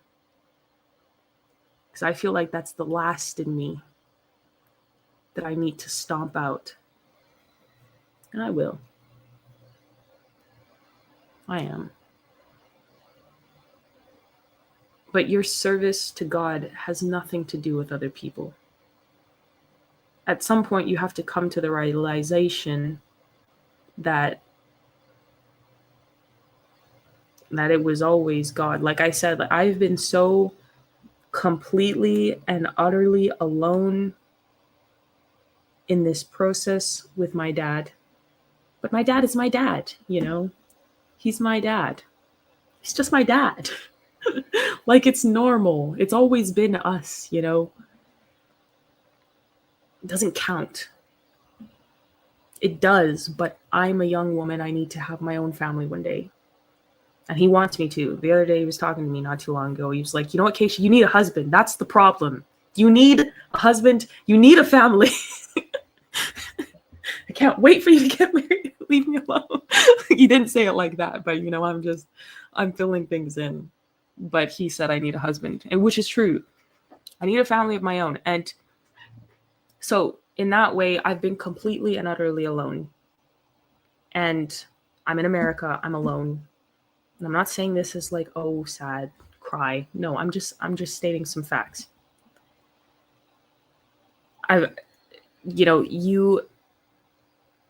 Despite all of this, I thought to myself, man, God, why are you allowing me in this situation? I kept asking, why are you doing this? Why am I here? Why are people like this? Why do people do these things? Because I don't do these things. And I have experienced a whole boatload of evil, and I don't do these things. I can't understand why people do these things. Why do they do these things? It doesn't matter why they do these things. My perception was wrong.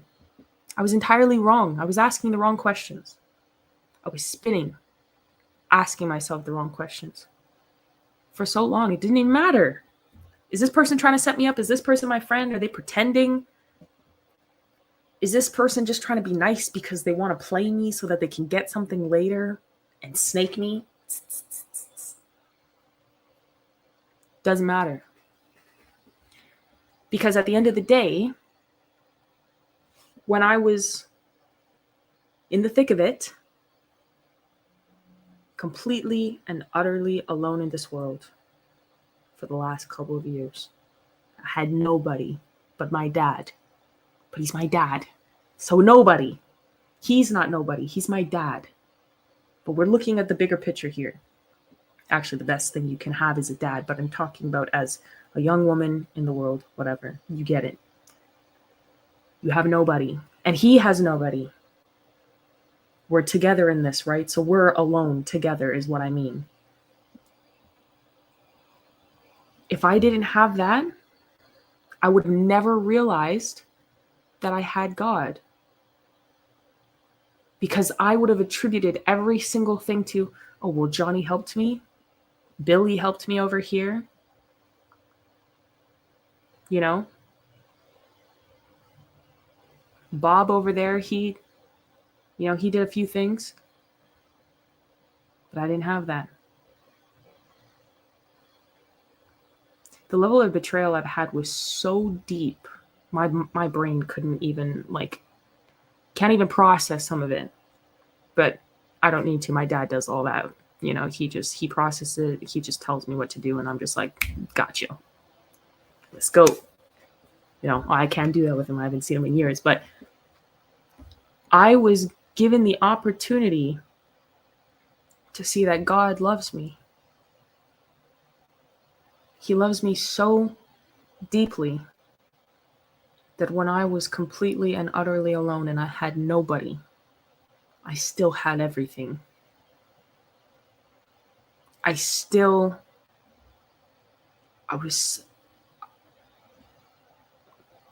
like I shouldn't be alive. Like I can't even put into words. I shouldn't be alive. For my health alone the last couple of years. First of all, I've never been plagued with disease. I'm blessed. I am blessed. I never got so ill that, I, died or whatever. Any weapon that was literally formed against me did not prosper. I've had guns pulled on me. People had machetes, knives, duct tape, rope. I was attacked by pit bulls. Ended up in the hospital. Had infection in my leg from the damn bite. Was there with my lemon juice and Epsom salt, cleaning it out every day. God. I have memories now. But I made it through everything that I should have died. Because God loved me. And He saw value in me. He saw purpose in me when nobody else did. And because of how great the attacks have been against me and my family these past 4 years, not a single person. And because we've been so alone and so isolated, not a single person can attribute any of this success to anybody but God and my Father. Do you see how amazing that is? Do you see how beautiful that is? When God is for you, no one and nothing can be against you. Nobody. Now, I don't understand it. I'm not a big person. I've gained a few pounds now, no doubt. But I'm not a very big person. I mean, I'm 5'8", I'm tall, but you get the point. My body should have collapsed. Like, honestly, a lot of days I'm sitting here and I'm like, I don't know how I'm still alive. I've seen so much stuff, guys. I've seen so much stuff, and I'm laughing now with tears in my eyes. But, God is good. And I know that when you have that experience, and it's because I'm stubborn, I didn't have to go this route. Sure, the persecution we experienced the last couple of years would have been regardless, but my relationship with God, coming to know Him, didn't have to be that difficult. I am just stubborn. And those who don't listen feel. And Granny says, Amen. Not to the stubborn. She said it before. It was a few minutes ago. I'm just putting now. Amen, Granny. Amen. You said, you'll find Him. You are extremely capable and bright. It is inevitable. Thank you, AJ. You're very kind. You're too smart not to find an amazing person who will love you and appreciate your many unique gifts. Thank you, AJ. That's very kind. Would be awesome if you could visit him for Xmas. More than welcome to come through our dinner table if you need company during the holidays. You're a survivor. Truly good. Is good. Thank you. Truly is an amazing feeling when you have God on your corner. Amen, Julian. Awesome podcast earlier. Yeah, that's what I was going to get into next, actually, with Buck. We had a podcast with Buck Angel. I'm going to get into that. Yeah, when God is for you, and I would count it as a tyrannical hellhole, Trump cannot get into office January 20th, 2025 soon enough, because Lord knows this country needs liberation. In Jesus' name, it will be done. I am exceptionally stubborn. And be it because of, just me or, whatever, I don't know. I'm stubborn, regardless. It matters not why, the outcome is the same. It needs to be fixed. And it is. It is in progress. I made this whole journey more difficult than it needed to be on myself. That doesn't mean that I was not severely mistreated. I was. Just like so many other people, I was. And I don't want to say who cares, but who cares? Because at the end of the day, God is looking out for me. He's creating, like I said earlier, big beats small every time. Nobody is bigger than God. And these last few years, my ex-husband used to tell me that I deserved everything that was happening to me and my dad. And that God was punishing me because he was convicted of beating me to the point of putting me in the hospital. And that used to torture me.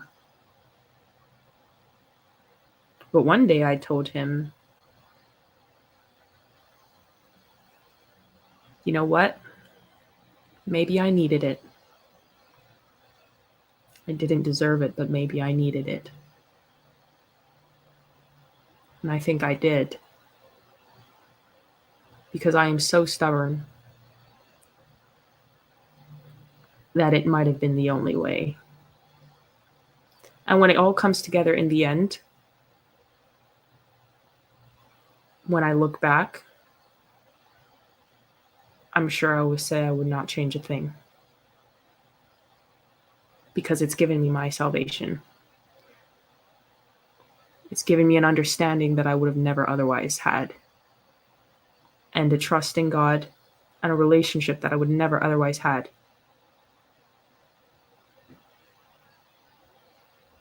And that's not something money can buy. That's not something. So in the grand scheme of things, Billy, Johnny, John Boy hurt you. But who's going to hurt the longest if you hold on to it? Is it worth your salvation? It's not worth mine.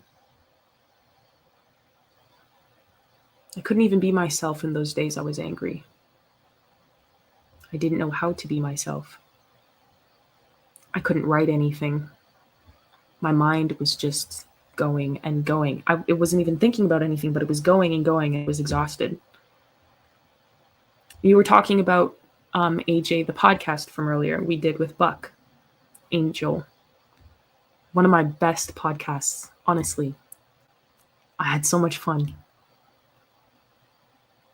It was so personal to me. Buck Angel she calls herself, or Buck calls herself transsexual. Buck tried to not tried to, because Buck transitioned from the top surgery and also the medication, and has a beard and everything. If you know Buck Angel, then or go look at Buck on X. Awesome advocate for children's rights and human rights advocate, speaking so much facts, like on such high levels, like things that most people will never understand in their lifetime. Extremely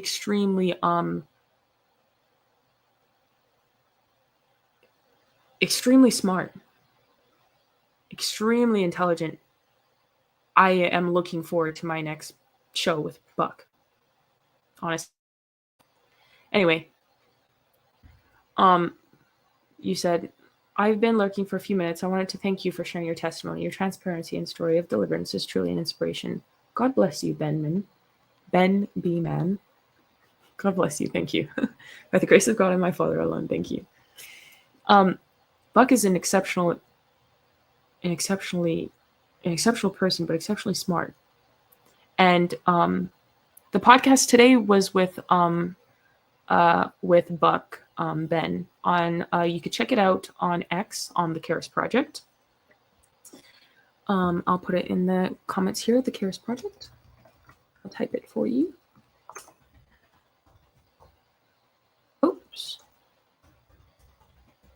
And the reason why I appreciate it so much is because Buck explained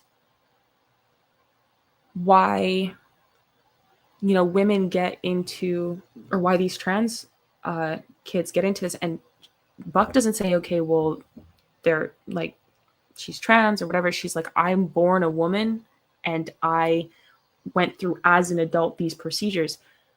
And she's so like realistic about what her experience was. And you said my cousin got baptized yesterday, and the message very much, you're not alone, whether that's through God directly or God working through your family, friends, even strangers. You just yeah. And that's true, because strangers you just met. Yes, I found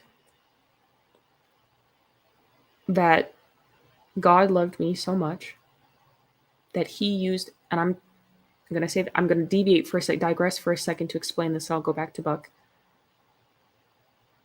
God loved me so much that he used the most unlikely person to touch my heart. When I tell you the most unlikely person that I would have never regarded a single day in my life, not because they're a bad person, just because I'm just not that person to even much. Like I said, I'm not a people person. And it touched me in a way that made me so angry. I had to keep going down the hole. And the more I went down the hole, the more I had to go closer to God. And it's a weird thing. A complete stranger. Because I was angry. How dare you help me? For whatever reason that I don't know. How dare you? Don't help me. I fix things by myself. Maybe that's why I was so fuming the other day. Part of the reason. Because each of those little helps were in large part men. But anyway, I realized that God did that because he loves me and he cares about me, and it doesn't matter. You said that was the stubbornness. It was, because I was like, how dare you help me? I can do it by myself. How dare you think that I need your help? How dare you think me so useless or small that I need your help? But I do. And I'm okay with that. Now I'm okay with it. But the way this relates to Buck is because, and why I'm so glad that we had Buck on today, is because I've been struggling so deeply inside with that for so long. When I was in high school, I went through the trans ideology, and I was going to do it. I was going to do it.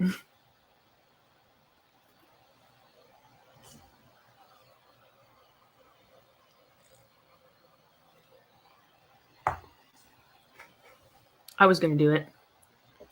Because I was stubborn, and I wanted to fix things by myself. I was very traumatized by some things that I went through as a kid, and I didn't want to deal with the emotions. And you said, thank God for your father, though. Yes, that's exactly what I'm getting to. My dad stopped me. I was going to get top surgery. I didn't know anything about bottom, and I would never have done that. I know myself, I would never have done that. Maybe if I got on the medication and got messed up in the head, I don't know. But I fully believed it. I thought I had a boy brain. I was like, I don't think like these girls. Not that I'm like, oh, like I'm so special. I was just like, no, I just don't think like them. And I don't care about this. I don't care about that. I don't really care about being pretty or anything. Not that I didn't know that I was pretty. I didn't care. It didn't mean anything for me. It wasn't anything, long standing. I knew it wasn't going to get me anywhere. My father raised me that, Kaysha, your beauty is not going to get you anywhere. You're beautiful, but it's not going to help you. It might get you in a door, but it won't keep you. You need assets. You need genuine capability. You need genuine skills. You need to be able to benefit somebody, someday, company, or organization, whatever, a husband. And he told him he would set me up for things since I was small. My tribe, as you guys know, I'm Native on my mom's side. We're enrolled in our tribe, and one of their languages, because they speak Michif, but they also speak French. We're also Cree, so anyway. My dad put me in a French immersion school when I was a kid. He was like, you know what, you might enjoy working for the government one day. Who knows? Whatever you want to do, I'm going to raise you in a way where I give you the most possible outcomes for you to choose from. So he teach me languages and blah, blah, blah. And I was like, as a kid, I was like, whatever. Yeah, I didn't really think about it, but my dad was thinking about my future. And I thought he was just being dumb, just plaguing me with more things to do all the time. Why do you hate me? No. But when I got to high school, and I got in all this mess, I thought to myself, okay, I don't think like these girls. I don't know why. Matters not. Don't care. The outcome is I just don't think like them. I'm not quite like men, but I get on better with them in a casual sense, like because I spent a lot of time watching my dad fix his cars all the time. When he was back from the rigs, I would sit with my dad and watch him fix his car and, play with the basketball or whatever and talk with him. And we would go out to eat or go out to shopping or something. Whenever he was back, he would take me shopping. He hated it. He hated shopping, but he would take me. We would go and he's like, this looks like it'll fit. Pick it up. Let's go. I was like, what if it doesn't fit? Then we'll come back and buy a new one. I was like, but what if they don't replace it? I'll just buy a new one. I don't care. It's like, let's go. I can't stand this place. And it was a good time all around. It was always a good time. But I just didn't feel that I fit in mentally and emotionally with women because I was also very shut down emotionally. And I'm like that. A lot of people think that I'm robotic in a lot of ways. I'm not robotic. I would say I just don't give as much regard to emotion. And that sounds weird for probably men that are listening because you can see a lot of emotion out of me. But for a woman interacting with me, I'm not very emotional at all. A lot of women that interact with me are like, you are too cold. you don't, not because I don't express emotion. I don't give them any of myself. I never give people myself. And so for women, that's very strange because they're very relative. They connect through relativity. And I don't care to be relative. I just don't care. And so you said your visual beauty is amazing, but the beauty is your heart and in your mindset is something that will take you to another level. Exactly. That's exactly it, AJ. Like what's inside is what matters. He said, gotta go. Phone is dying. Have a good night, Kaysha. Thanks for an amazing stream and earlier podcast. Thank you for joining. Catch you later, AJ. But yeah, anyways, I didn't feel I related. And I didn't really look for any way to either because I was running from the responsibility of trying to place myself in a woman form, like as a future mother, as a future wife. And I just thought I wouldn't be good at it at all. And sometimes even now thinking about it, the idea is so foreign. I can't even picture myself having kids because I don't know. I would like a family, but the idea doesn't sit in my mind the way it once did. I want it. It's not there. And that's because of what I've been through. And Buck brought in the aspect where women who are traumatized sexually as a kid, molested and all these other things. sorry to YouTube, whatever, they end up going down this route. And that's true because and the reason why I said earlier, God put it in my heart. God used a complete stranger to touch my heart because I had, for so many years, because of what I experienced as a kid, shut down emotionally. I didn't care about anything. I don't even know how to explain it. I didn't care about anything. Like nothing moved me. Like nothing. I didn't like injustice. And I can say that. Like I would, if I saw something happening to someone, yeah, I wouldn't let it stand. But in my own personal life, I was like, man, get out of here. Like, I don't care. Leave me alone kind of thing. Like, don't even try me. You know what I mean? I didn't want any type of connection. Like,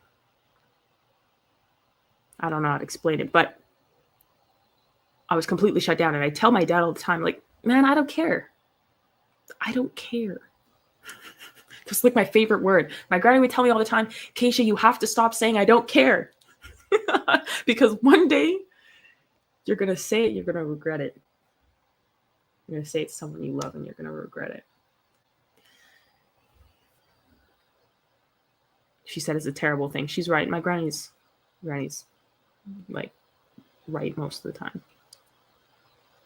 Anyway, my dad would tell me, Kaysha, you haven't lived long enough to meet somebody that will change the way you feel. It's like, I don't believe you. Nobody makes me feel anything. I don't care. I genuinely meant it.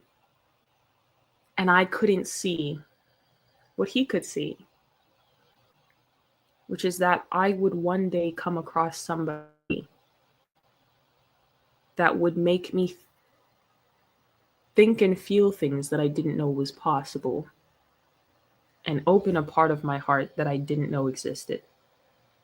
And that terrified me, made me so angry. You think saying you don't care is just a protective thing, though, for yourself? It's definitely a protective thing. Well, no. It's a protective thing, but I genuinely didn't care because I didn't. For my own personal interactions, if someone was suffering, I couldn't stand it. I'm helping you. But on a person-to-person level, it wasn't because I deeply loved that person.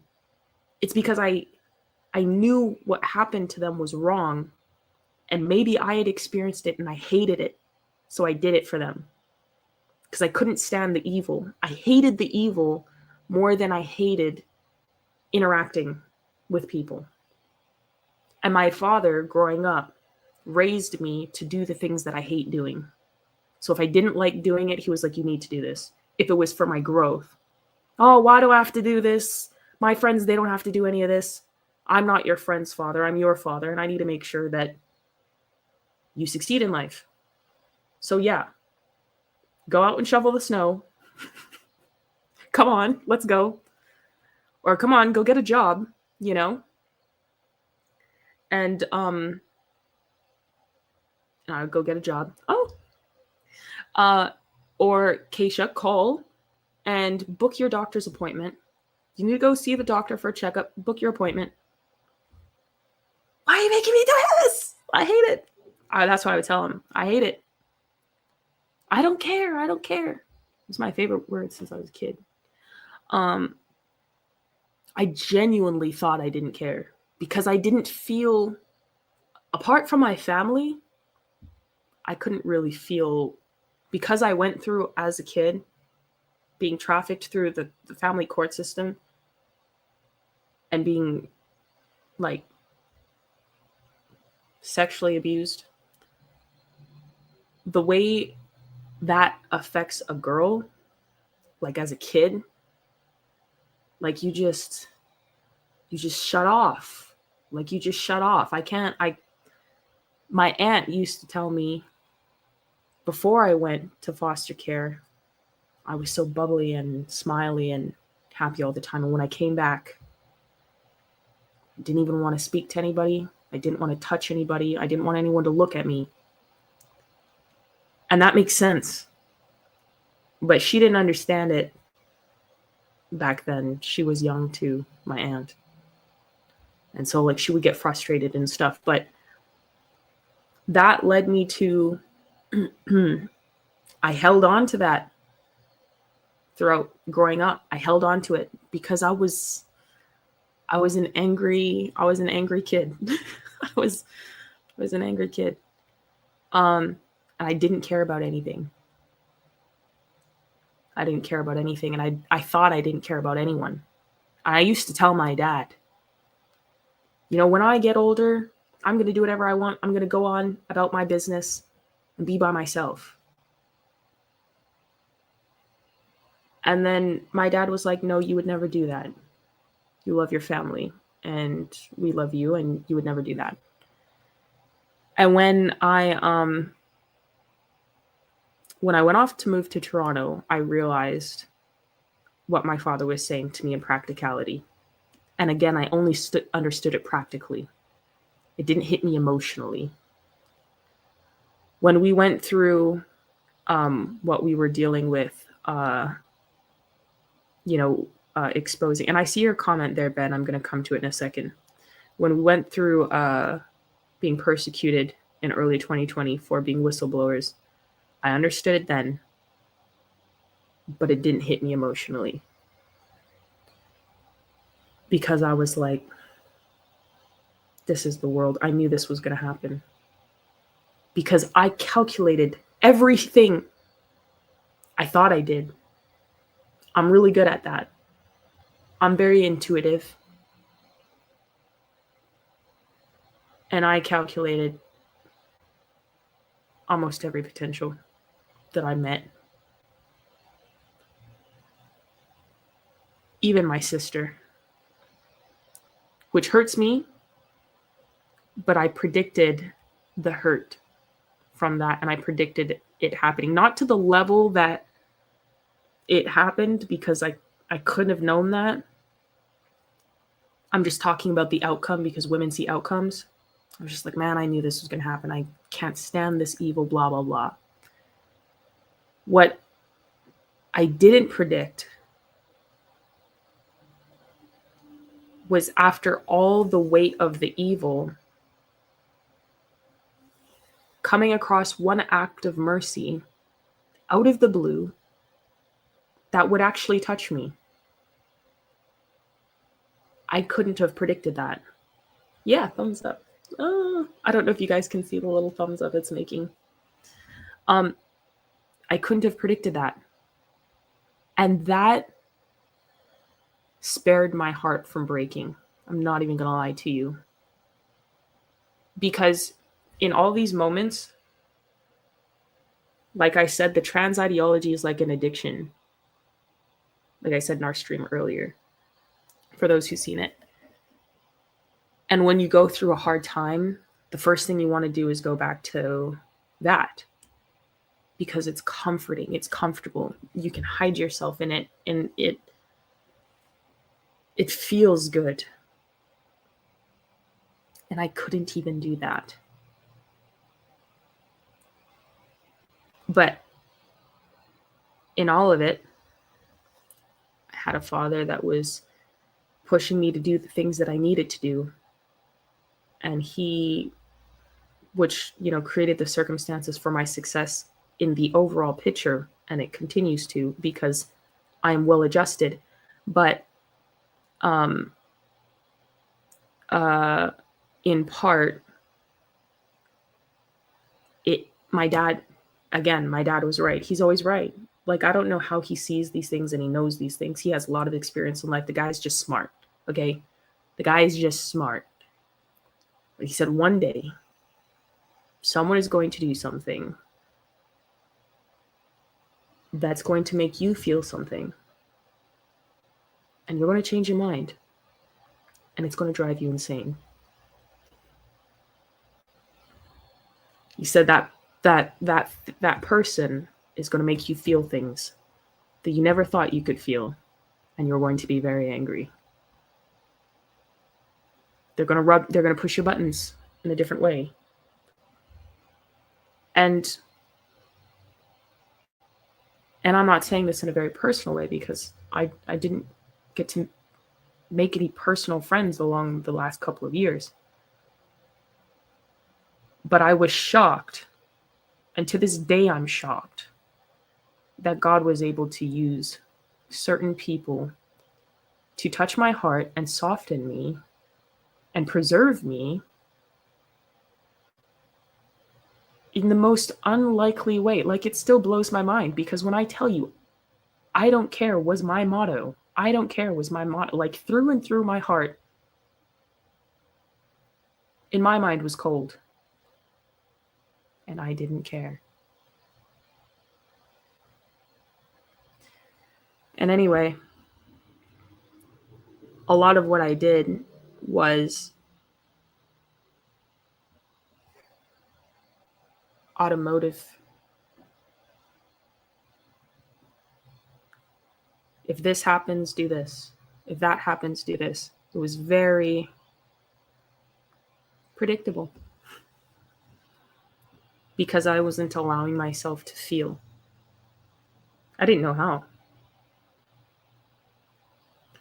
But in this situation that I was in the last couple of years, my dad, because he raised me in that kind of automotive way, by the time, like, even though you don't want to do something, you need to do it because it's the right thing. By the time I was presented with a feeling that was foreign to me, that made me feel something,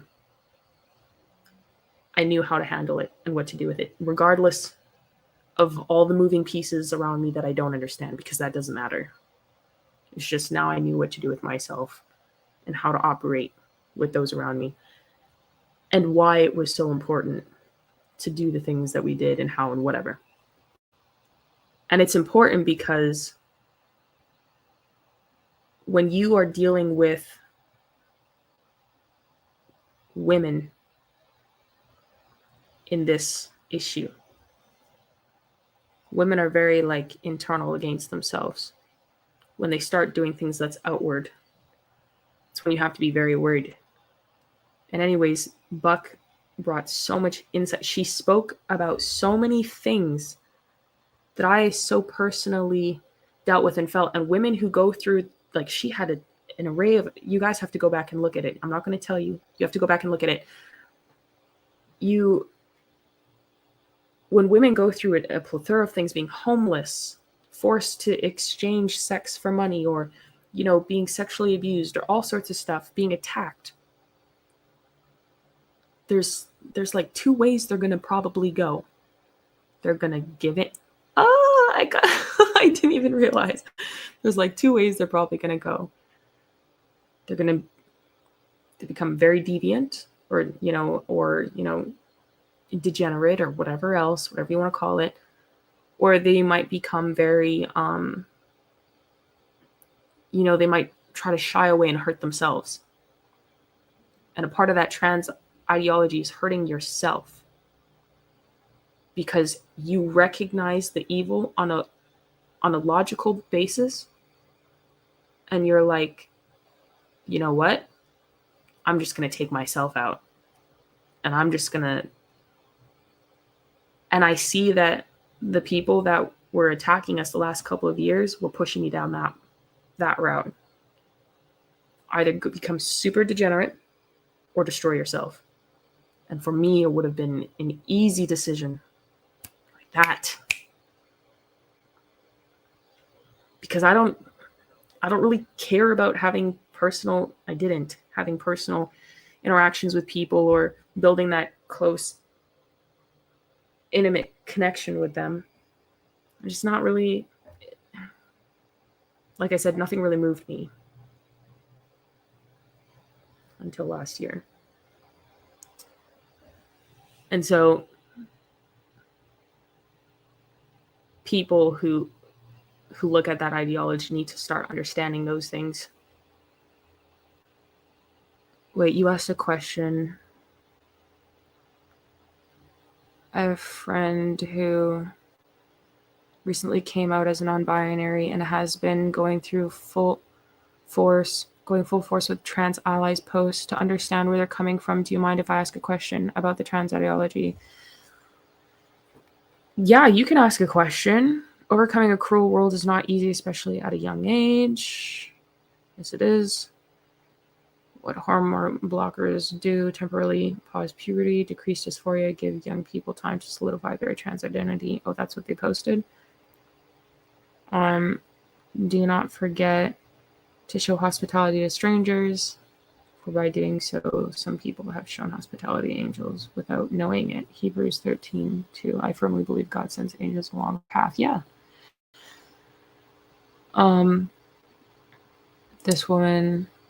This was a graphic that what hormones blockers do, ruin the lives of innocent people. Yes, it does. My question. Oh, you waited so long to write the question, my friend. I'm sorry. Just write the question next time. It's fine. I'm sorry. I can get on talking. How much of these facts are based on actual research in medicine, and how much of these are outright lies?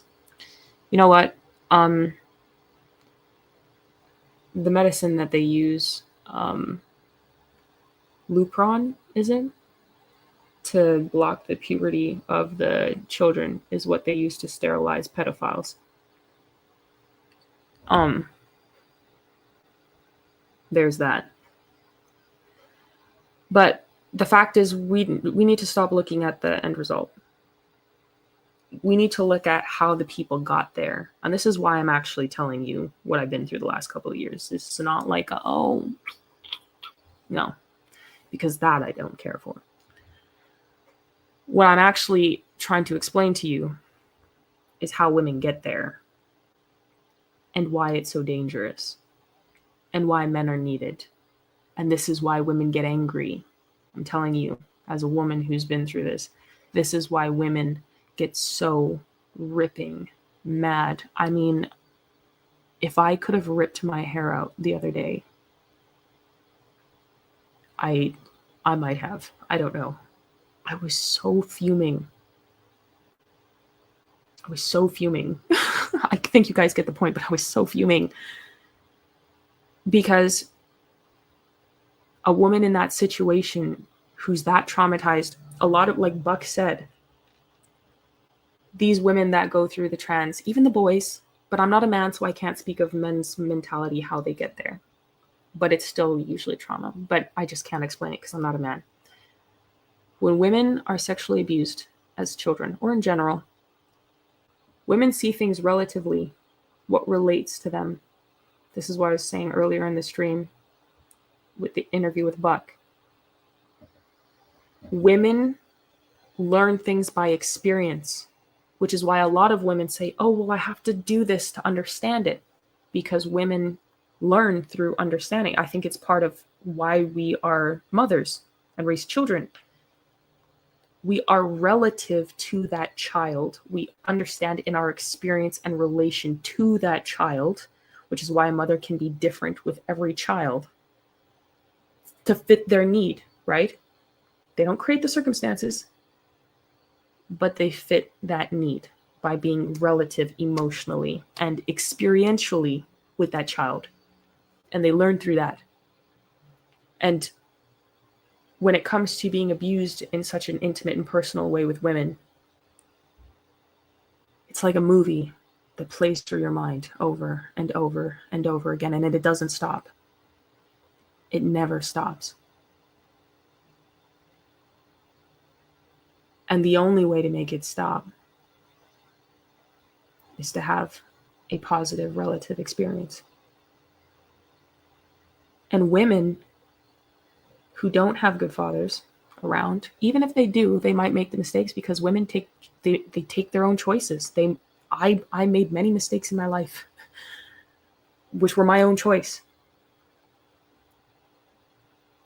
But my ability to supersede things is different because of my father, regardless of my mistake. because I have a father that creates circumstances. Women who don't have good fathers will go seeking ways to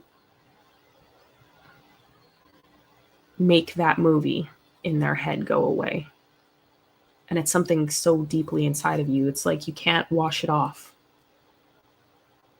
It's uncomfortable to sit and breathe oxygen in such a state. You feel so uncomfortable all the time. It is a torment that I honestly, it's more merciful to kill somebody. Honestly. And I think that's why the Bible says it, raping someone is like rising up against your neighbor or your brother and killing them.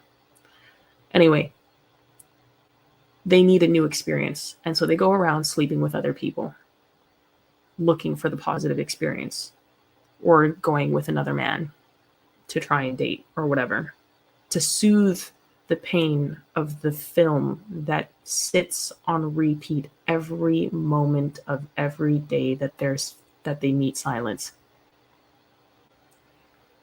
And that's why women do that. And so anyway, regardless, I used to have these conversations with my dad as a kid. People think my dad, sometimes they're like, oh, your dad doesn't understand you, blah, blah, blah. I'm like, you're very stupid. You're very stupid. Because my dad was understanding with me enough that even though he hated a lot of the things that I did, he was like, Kaysha, if you sit down and talk to me, we can fix it. I might not like it, and you might get consequences, but I can help you. So I'm very honest with my dad. So anyway, I had a lot of conversations with him, and I would tell him, well, I'm very angry about this, and this is what I plan to do about it. And he'd tell me, well, Kaysha, if you do that, this is going to be the consequence of your actions. And sometimes I listened and sometimes I didn't. And that's what it was. And surely I found my consequence. And the thing is, a lot of the women who go around sleeping with a boatload of other men to soothe their hurt feelings, because they don't know how to fix the pain in their mind, it's driving them mad. They end up hurting themselves more, because although you feel good in the moment, which is why a lot of women today are sex addicts. They're out here doing more deviant things sexually than a lot of men. I'm not even going to lie to you. The stuff that I see, it's insane. The things that I hear women say, it's insane. Even like, I'm a woman, I'm listening. I'm like, this is insane. Please, I'm uncomfortable. And so they'll go and do that because in the moment it feels good. It soothes them to go and sleep with that man that might look good, or him take her out and whatever, because she can forget, she can breathe. But then when she's alone again, and as soon as that guy is no longer nice to her, the weight of the original pain comes crashing down with the weight of the added pain that she's given herself. And it all feels the same. It all feels the same. Regardless of if it was the same or not, it feels the same because she's adding the trauma to herself in attempts to finding a solution, and it doesn't work. Right? When you have a father, though, he can create the circumstances for you to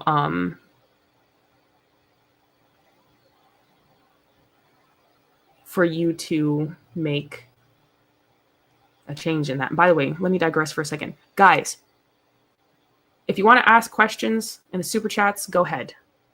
There's actually quite a few of you here, I just noticed.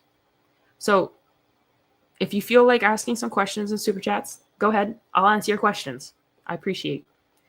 So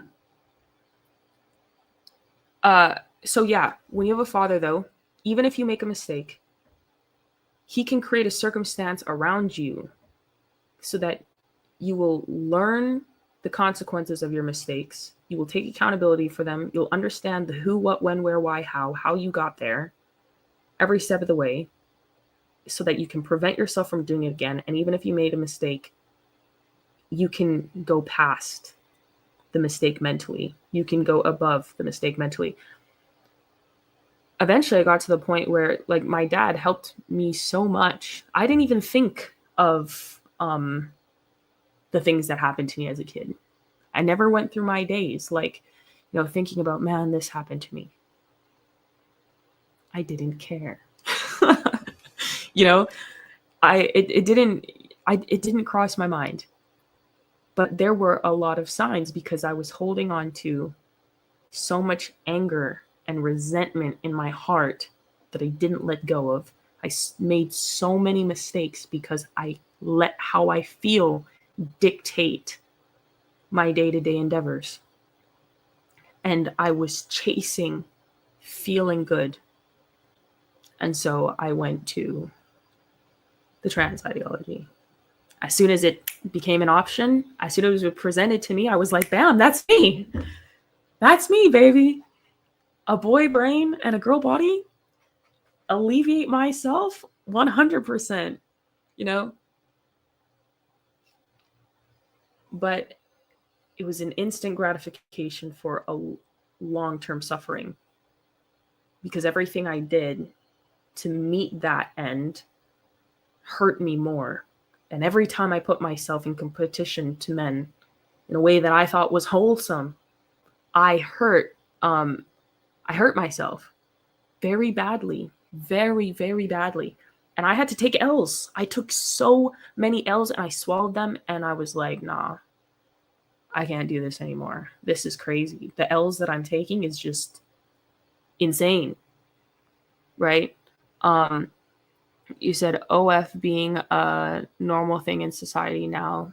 That's what's crazy to me. Well, I'm not surprised with the amount of rampant abuse. And this is what I'm talking about. It is crazy, but it's easier access now. And that's what we were talking about earlier. Buck was saying that when she was engaging in that like years ago, like that industry, you had to go to the store to get the DVD and, or the booklets or whatever. And it was a whole different thing. There was a lot more censorship for it. Now kids can get it online and it's crazy. I have a phone call at 8. So going, always thank you for sharing. God bless. God bless you too. Did you hear about the young woman who was shot up in Christian school in Wisconsin? No, wait a second. I might have. I'm not sure. Unless you send me the link. I'll have to look into it before I comment. But that's messed up. Regardless, that's messed up. But anyhow,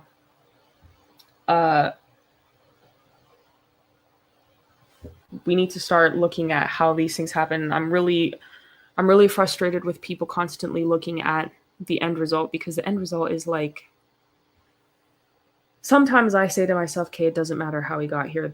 The result is the same and I need to fix it, because some things you're like, okay, but that's when you already know, okay, like the steps there, and it's like, okay, that's inconsequential, whatever.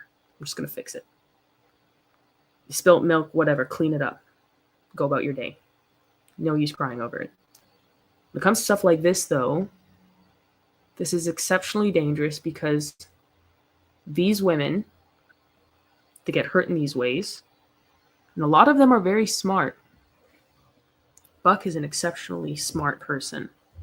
Exceptionally smart. The stuff that Buck was talking about today on the show, most people do not come to understand in their lifetime. They'll never come to understand it. And like, I've got mad respect for Buck. Like I said, I can't wait for the next show. But kids need protection. And that's not going to come unless people know where these things come from and people acknowledge the fact that this is mental illness. Buck said herself, like, this is mental illness. And it's a mental disorder that she lives with. And she said she's not a man. Like, she knows that she is different still. Like mentally, she's still different.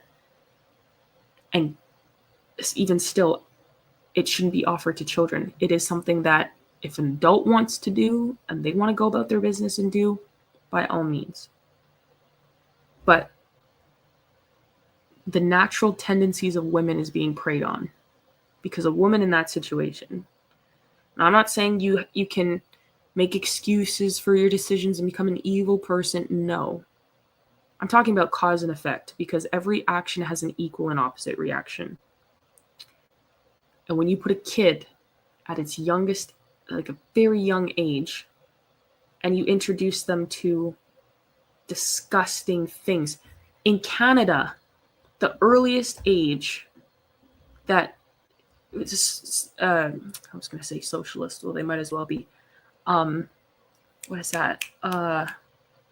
Sociologists, social workers. They put out statistics that the youngest age children engage in sex is kindergarten. No, that's abuse. That's not sex. That's abuse. And what are these kids going to do? Especially young girls, they want to feel good. They're going to go out and try to replicate these behaviors around them. Even boys replicate it, but I'm not a boy. I'm not a man. I can't speak for men. But kids will replicate these behaviors around them, and they'll keep doing it, and they'll keep traumatizing themselves. They're children. This is happening to children. And then by the time they're 18, they're 17, still a child. By the time they're 18, what do you expect? What do you expect? And then are you going to blame a kid for being raped as a kid? And then replicating behaviors as a child? No. They didn't know any better. Like, they're kids. And once upon a time, if something like that happened, there would be investigation and people would be going to jail. But now we just let it slide. Why? And guess what? You let it slide. And one of those girls, those really smart girls, because you know what? The smart girls are the ones that do the most. You let it slide, and one of those girls, she becomes a teacher one day. And she's got your John boy in her class. And he comes home one day and tells you what she did. I'd lose my mind.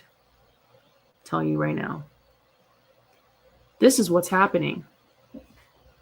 Those women who don't get help, who are left circling the drain, they go on to be the worst predators because they nurture you into it. They nurture you into it. They try to make you comfortable while they do it. It's disgusting.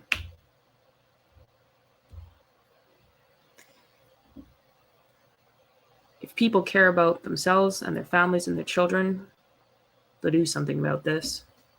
And shaming women and saying to them, oh, because like I said, there's two ways a girl goes about this. I'm going to destroy other people, or I'm going to destroy myself, because it's about feeling good. Destroying people feels good to a lot of women who are traumatized. They get off on it. It's amusing to them, like a cat playing with a mouse before it eats it. And if he gets satisfied enough killing it, just walk away from it. Won't even eat it. That's what women are like. But when she decides not to be degenerate, she's like, I'll just take myself out. Do you know what I mean? So anyways, it's very sick. It's very sick. I don't want you guys to be thrown up or anything. But the point stands that there is a lot to look into with this stuff. And when I say that they're preying on the natural tendencies of women, it's because they know that when you traumatize a woman this way, she will act out this way by nature because she doesn't know what else to do. She doesn't have solutions. She literally does not know what to do. And if she realizes at a very young age about the cruelty of the world and what I've realized in the last 4.5 years, that you are completely and utterly alone and she doesn't know God and she doesn't have a father, well, yeah, that's pretty much it. That rage will only be soothed by destroying absolutely everything and everyone around her. She will do it with a smile on her face. I really hope the rumors of Trudeau resigning are true. I hope so too, my friend. I hope so too.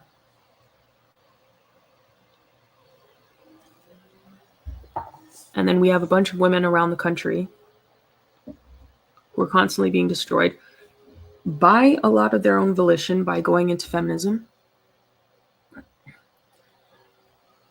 But a lot of them were beguiled by feminism because of their upbringing. Regardless, they chose. Whatever, they chose.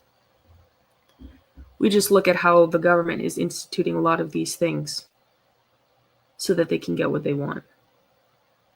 Because ultimately, the people at the top who are doing this, they understand the outcomes. Like men, like my dad says, men play chess, women play checkers. They understand the outcomes of everything that's happening. Men read actions. This is why I was always screwed. This is why I was still always screwed. No matter what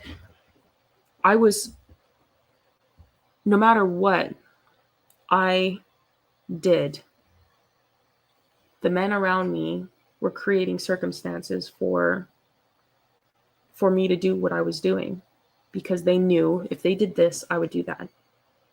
If they did A, I do B. They did C, I do D. Predictable. Women are so predictable. And when we're in the box, all we see is the box, and we want to play by the rules of the box. We don't see that there's a whole world outside of it, because we don't create that world. We just live in it. We'll shake it, but we don't create it. I'm glad for that. It's too much stress for my head. But wait, let me see if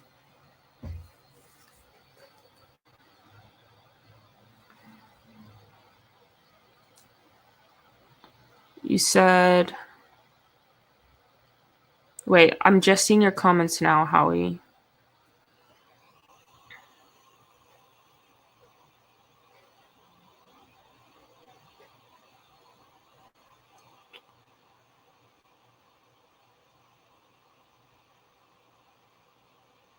You said, right, I really feel that I don't like to be kind unless I'm helpful, unless it feels fake. Yeah, same. This is why I like you, because you're obviously not a Bible saleswoman. I've never been a saleswoman. I did work at Fossil for a short period, but not a saleswoman. I connected with people more personally, like through their language or whatever else that I liked.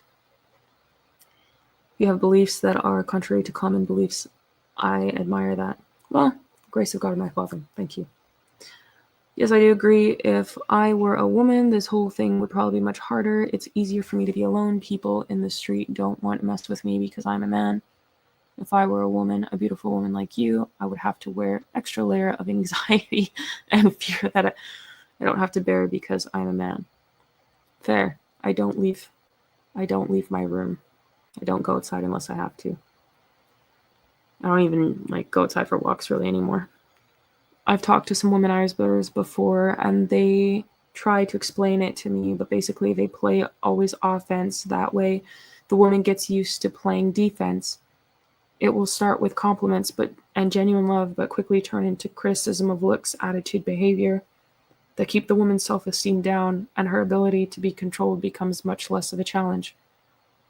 That's correct. My dad said those people are predators, and they're not good men, because a good man creates the circumstances for your success, and doing something like that works against the interest of a woman because it hurts her, and she's too emotionally in turmoil for her to do anything productive. All she's consumed by is, does he hate me or not?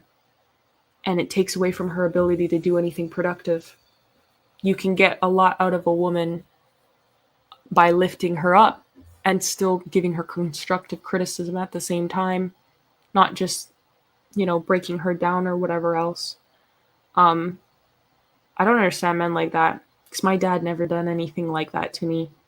And he tells me all the time the things that he doesn't like that I do. And I never think, okay, like he hates me or, like I know he's just literally like, okay, Kaysha, like I'm not feeling that, man. That's my dad's. Nah, man, I'm not feeling that. That's my dad.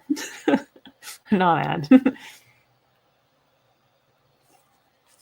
I'll say I genuinely don't appreciate when you're talking to me, or I don't like the disrespect. Like you can express yourself, but don't be disrespectful. Like you can only expect a woman to give you what you give her. Like you're leading her. Like my dad, he's like, I can't talk to you this way, or else you're gonna talk to me that way. Like I have to show you by my example. That's what Jesus did. He showed us by his example. So that's what my dad did with me. It would be so funny if you hosted live speed dating sessions. Why do you say that? Who knows? Maybe Gen Z conservative connection. I don't know.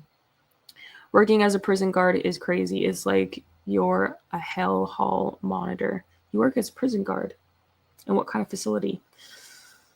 Ex-husband? Yes, ex-husband. I was married before. If you can even call it that. Aren't you still angry? It's just a lot less now, I see. I'm not angry, but I do express Proverbs Guys Ministry. Are you interested in covering the books of Proverbs on a much larger platform? We're searching for show hosts. Oh, that would be cool. Reach out to me on X, Proverbs Guys Ministry. My handle is this on X, and this. I'll give you both. I'll give you both the handles. And you can. And you can reach out to me there, and you can't find. If you look in the description, there should be a description with all the contact info. If not, I just wrote in the chat my handle on Twitter /X that you can reach out to me. So try that. Try finding me on there, and yeah, that would be cool. I'd like to have a discussion about it. I don't mind. I like it. No, are you still angry? You said. And I'll wrap up soon, guys, because I've been here almost 3 hours. But to be fair, I've been gone for about like a week now. I don't know.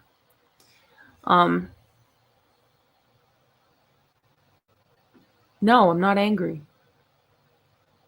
I'm not angry. I'm passionate when I'm speaking, because when you think back at it, I'm like you're gonna feel it really.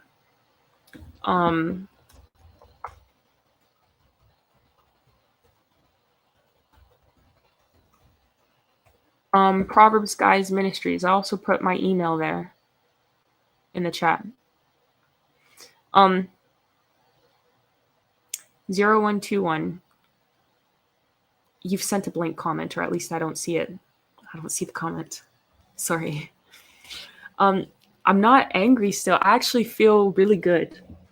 I wouldn't be on here if I was genuinely like cheesed, because I felt I wrote it all out. And that's another thing. Like when you're really frustrated, you kind of neglect the things that are pretty good for, you going forward.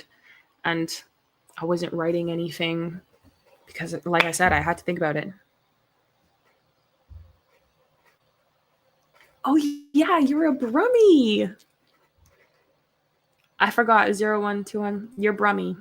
What's good, Brummie? He said, going to go now, as got work soon, pretty late. So this Brummie boy is going to sleep too. But please keep going, because God and his people have got you. Thank you, Brummie. That's my friend from UK. My Brummie mate. Sorry. I have to. I'm so funny. My UK Bretta. Anyway, no, I'm not really angry. I'm expressing to you the anger that I did have. Because it's like, as a woman, the control that I have of circumstances is not the same as a man would, and it's hard. It's really hard to feel the cruelty of the world and to see it and to know it, and to think I won't have help without it. And then I was mad because I'm like, how dare any man even think that he should? Because if I don't know the reason why you're helping, like, don't help me. Stay away from me. Because I can't control the information. I don't know what's going on. I don't know where all the pieces are. I can't, you know. And that's why I was angry, because I'm like, there's something happening around me that I don't understand and I don't know, and it made me scared and uncomfortable. Because I'm like, why? Like, what's the point? Like, if I don't care, why do you care? Or do you not care? Like, what is this game? What is this sick joke? That's how it feels. But you have to be realistic, and like I said, understand that that doesn't matter. For me as a woman, that information does not matter, because my dad is instructing me to do the things that's going to help me regardless, and he as a man understands the things that men are doing, and everything he instructs me to do is good for me, and I trust him, which is why I do them. And we've built that relationship, and every family should, because that is the best protection you can have. So regardless of whatever it would be, if it was kindness or if it was betrayal, it doesn't matter. It doesn't matter. I ended up, in the end, better for it, because I developed an ability in the most unlikely way,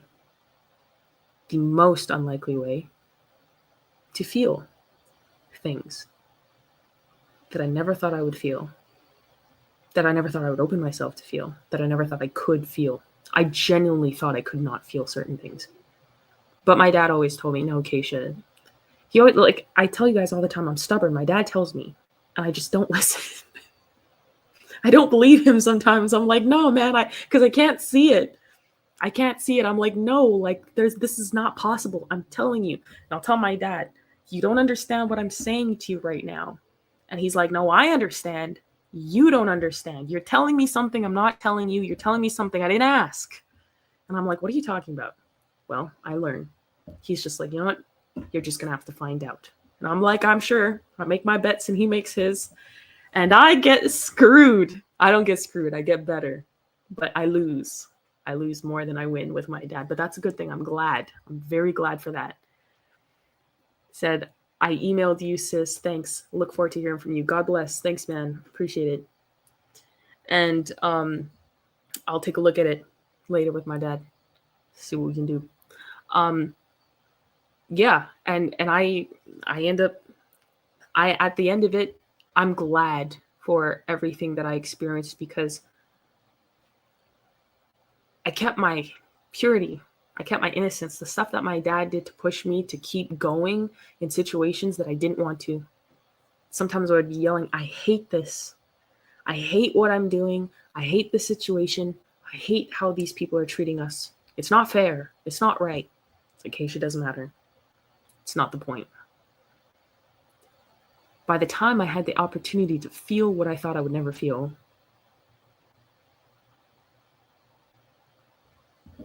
I was able to take all that I learned and apply it to those around me in a more personal way. And that's a really beautiful thing. Because now I've opened myself to vulnerability and to love and kindness and appreciation. And because I've opened myself to it, I can give it to people more. And even if they don't appreciate it, I am genuine. I am genuine, and I'm good intended, and I mean well, and I'm doing what God asks me to do. And even if I don't get anything back from it, it's for God's purpose. He knows why. and things will work out in the end. I don't have to worry about it. So I'm not angry. I'm glad because now I have hope. I had a lot of faith. I've always had a lot of faith. I think for me, faith was actually the easy part because I found, even though that it's the substance of things hoped for and the evidence of things not seen, I thought that faith was a little bit more logical. And in a lot of ways it is. But I didn't have hope for things for myself emotionally. And I'm not trying to portray myself as a psychopath at all. That's not at all it, because I felt many emotions, happy, sad, angry, whatever. That's not what I meant. It's about, the deeper connection with somebody on a one-to-one basis, like that vulnerability. And I now have the ability to do something that I never even imagined that I could do. It was in my mind that I would not. I was convinced I would never. And if that itself, I bawled my eyes out like a child months ago because I couldn't handle the realization of it. And I feel like a completely different person.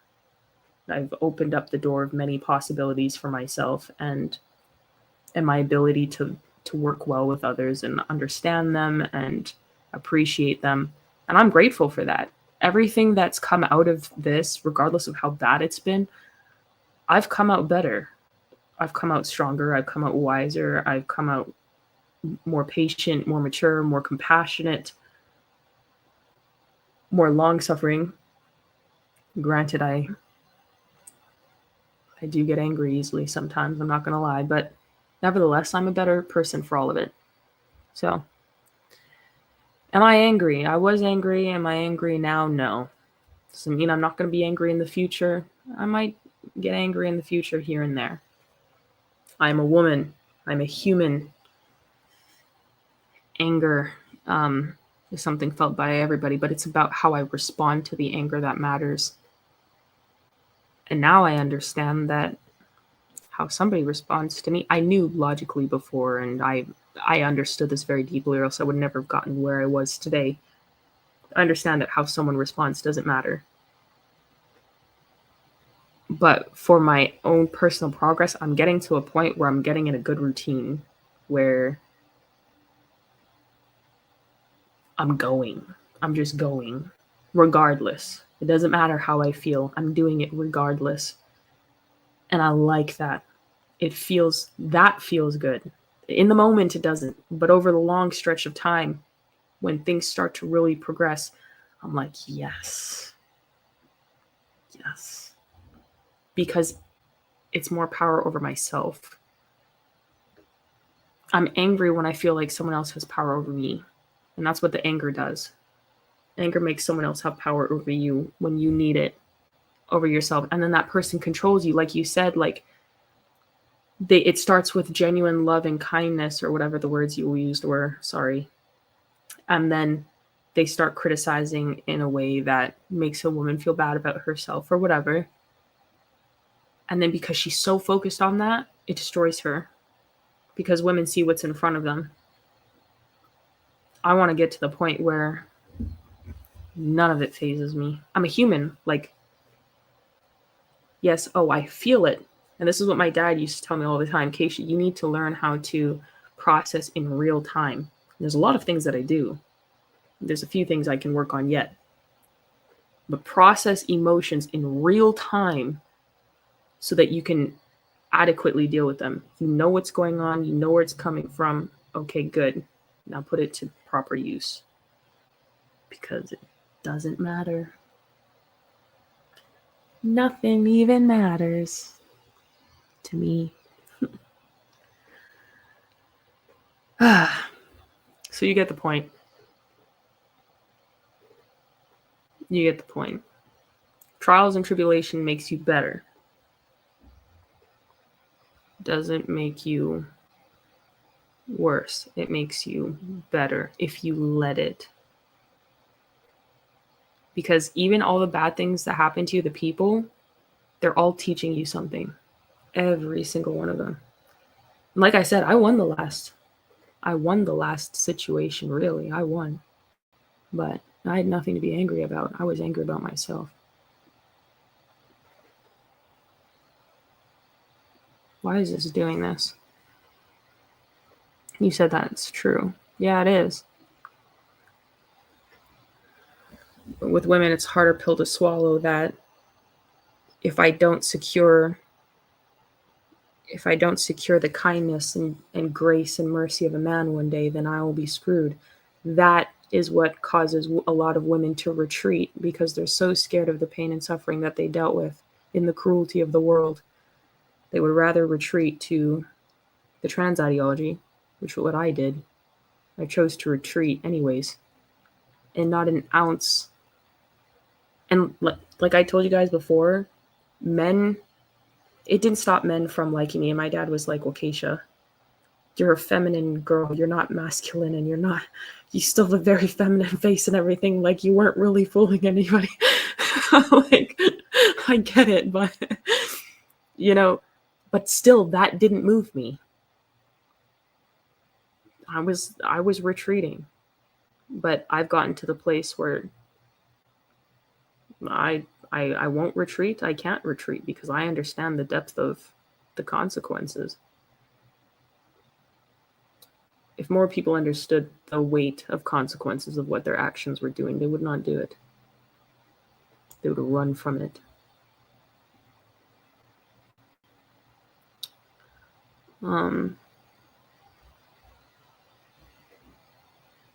Let me play something for you guys. It's Christmas, almost. And I don't want to be a stooge. Not that I celebrate Christmas.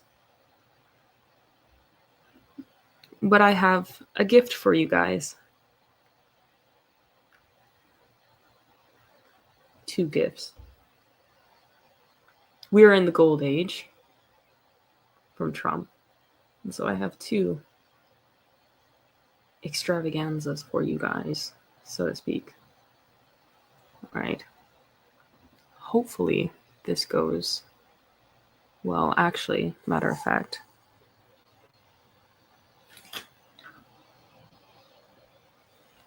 wait a second.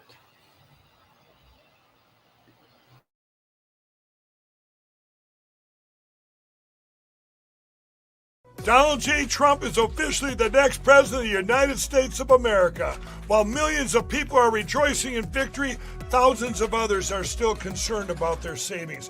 The unfortunate truth is we still have over $35 trillion in debt, plus wars are still raging around the globe. So what can you do to protect your savings? Many Americans are already taking action by reaching out to the top-rated precious metal company, Goldco. Right now, Goldco is offering you a free gold and silver kit to show you how precious metals like gold and silver could help you diversify your savings before it's too late. Visit MikeLikesGold.com or call 855-441-GOLD to get your free gold and silver kit today. Plus, you can receive up to a 10% instant match on bonus silver for qualified accounts. Visit MikeLikesGold.com or call 855-441-GOLD. I'm excited to announce our Christmas extravaganza is finally here. Get this season's flannel sheets for as low as $59.98. They won't last long, so get them while you can. Our famous My Slippers, they haven't been on sale for over a year. Regularly $119.98, now only $59.98. Our 6-piece towel sets are back in stock with extremely limited quantities, only $29.98. With hundreds of MyPillow products, there's something for everyone on your Christmas list. Bathrobes, duvets, quilts, down comforters, and so much more. So go to MyPillow.com or call the number on your screen. Use your promo code to save on all MyPillow products. For example, flannel sheets for as low as $59.98, or our 6-piece towel sets, just $29.98. But that's not all. I'm extending our 60-day money-back guarantee until March 1st of 2025. Plus, all orders over $75 or more ship absolutely free.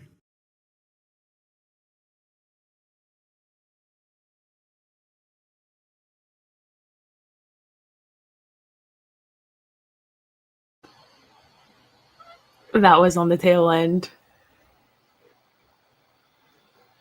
Wait a second. Introducing the Portal universe only on QUX.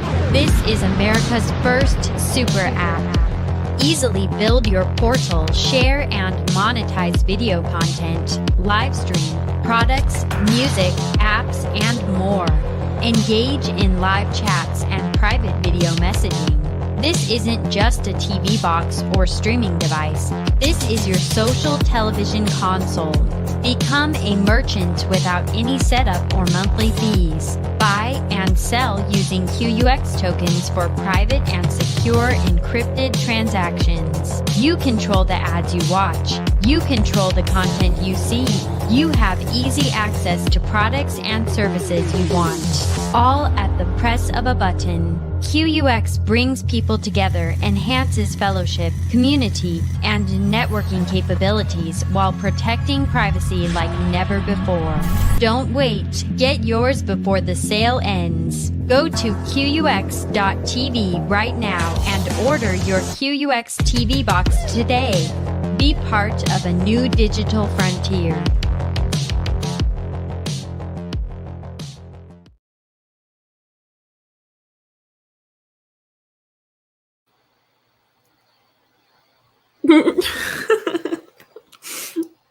Anyways, guys, yeah, it's been a rather good show today.